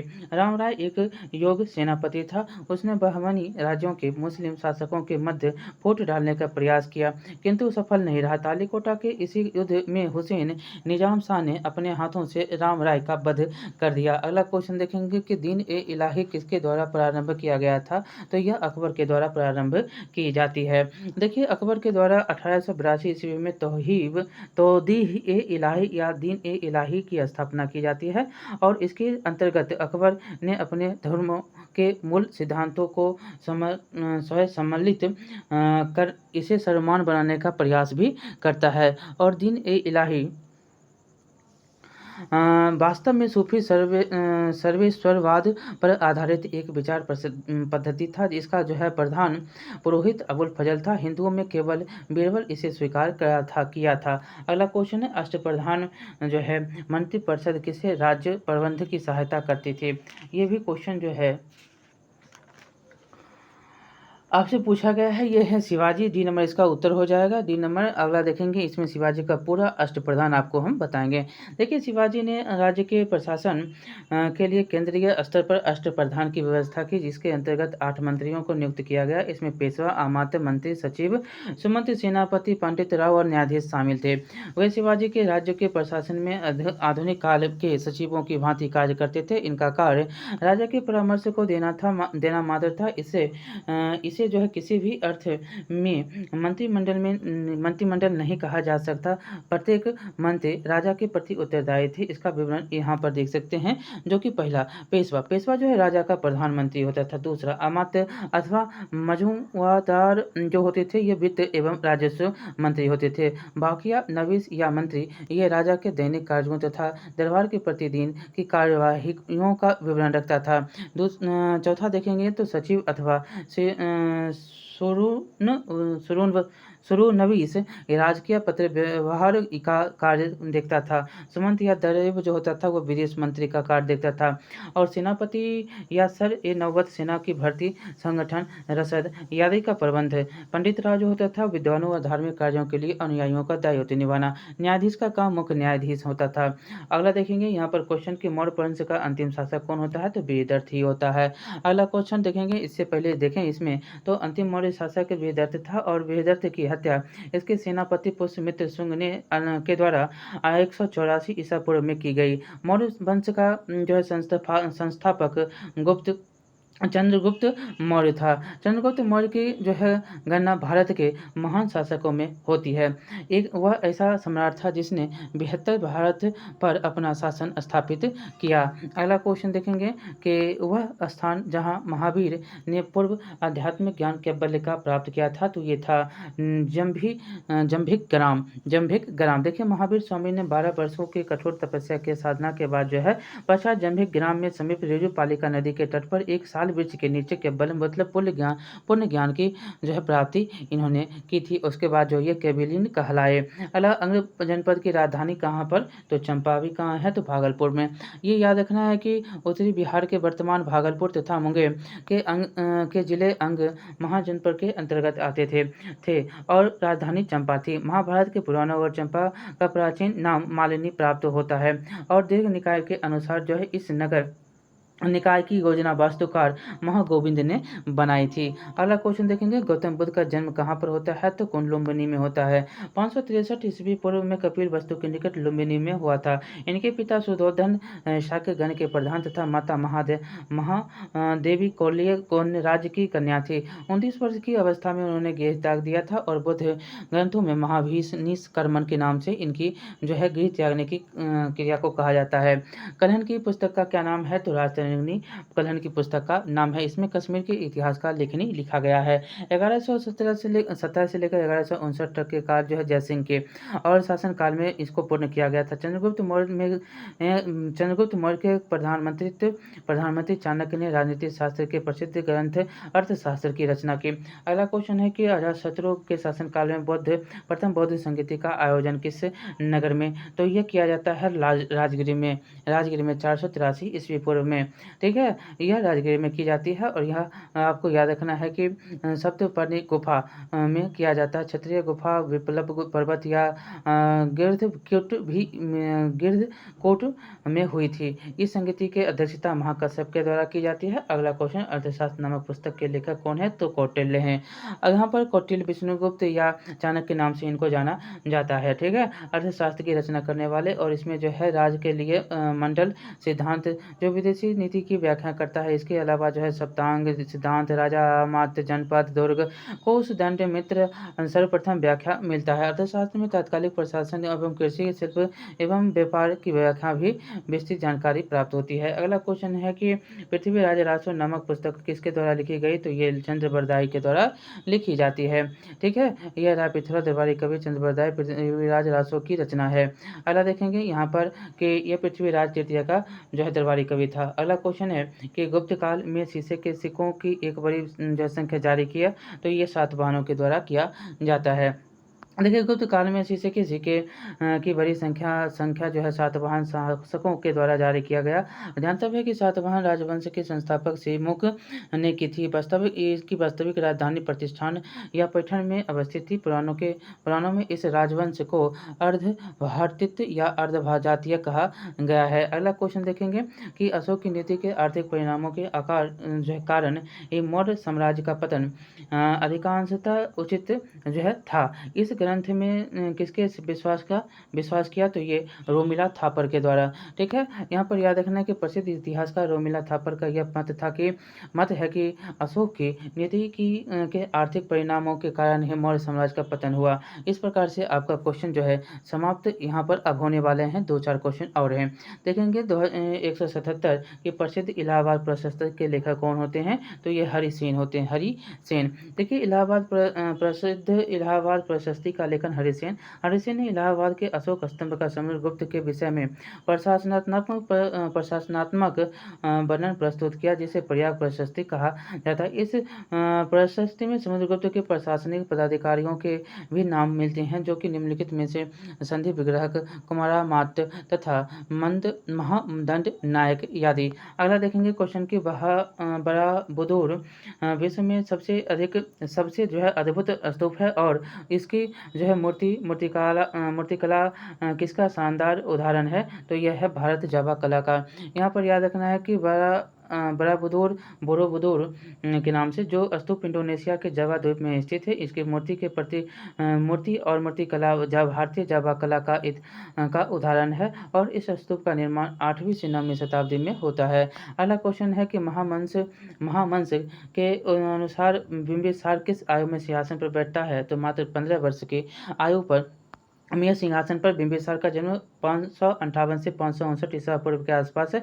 एक सरदार भटिया के पुत्र के रूप में होता है। महावंश के अनुसार उसने 543 ईस्वी पूर्व में 15 वर्ष की अवस्था में मगध की गद्दी पर जो है अपनी संभालता है और बिंबिसार ने हर्यक वंश की स्थापना की तथा मगध साम्राज्य का विस्तार किया। अगला क्वेश्चन है कि बराबर पर्वत श्रृंखला की गौड़ अरथगिरी किसके द्वारा जो है विजित होती है? तो यह होता है खारवेल के द्वारा। खारवेल चेदी वंश के शासक खारवेल ने बराबर की पर्वत श्रृंखला स्थित गौरथगिरी में विरचित किया और खारवेल की हाथी गुफा अभिलेख चेदी वंश के महान शासक खारवेल से संबंधित है। यह अभिलेख भारत का प्रथम प्रशस्ति अभिलेख है। यह जो है इस अभिलेख में पहली बार महाराजा शब्द का उल्लेख मिलता है। इस प्रकार से आपका प्राचीन भारत का इतिहास समाप्त होता है। हमने आज मध्य भारत और प्राचीन भारत के इतिहास को समाप्त कर दिया है। अब जो है आपका आधुनिक भारत बचा और साइंस भी हमने समाप्त कर दिया है। उसके बाद जो है आपका बचता है कौन सा? तो बचता है आपको भूगोल, राजनीति और अर्थशास्त्र और बिहार। ये सारे जो है कल परसों तक में समाप्त 20 तक जो है आपको समाप्त होते हुए दिखेंगे। ठीक है, मिलते हैं अगले वीडियो में। बहुत बहुत धन्यवाद। लाइक शेयर सब्सक्राइब जरूर करिएगा।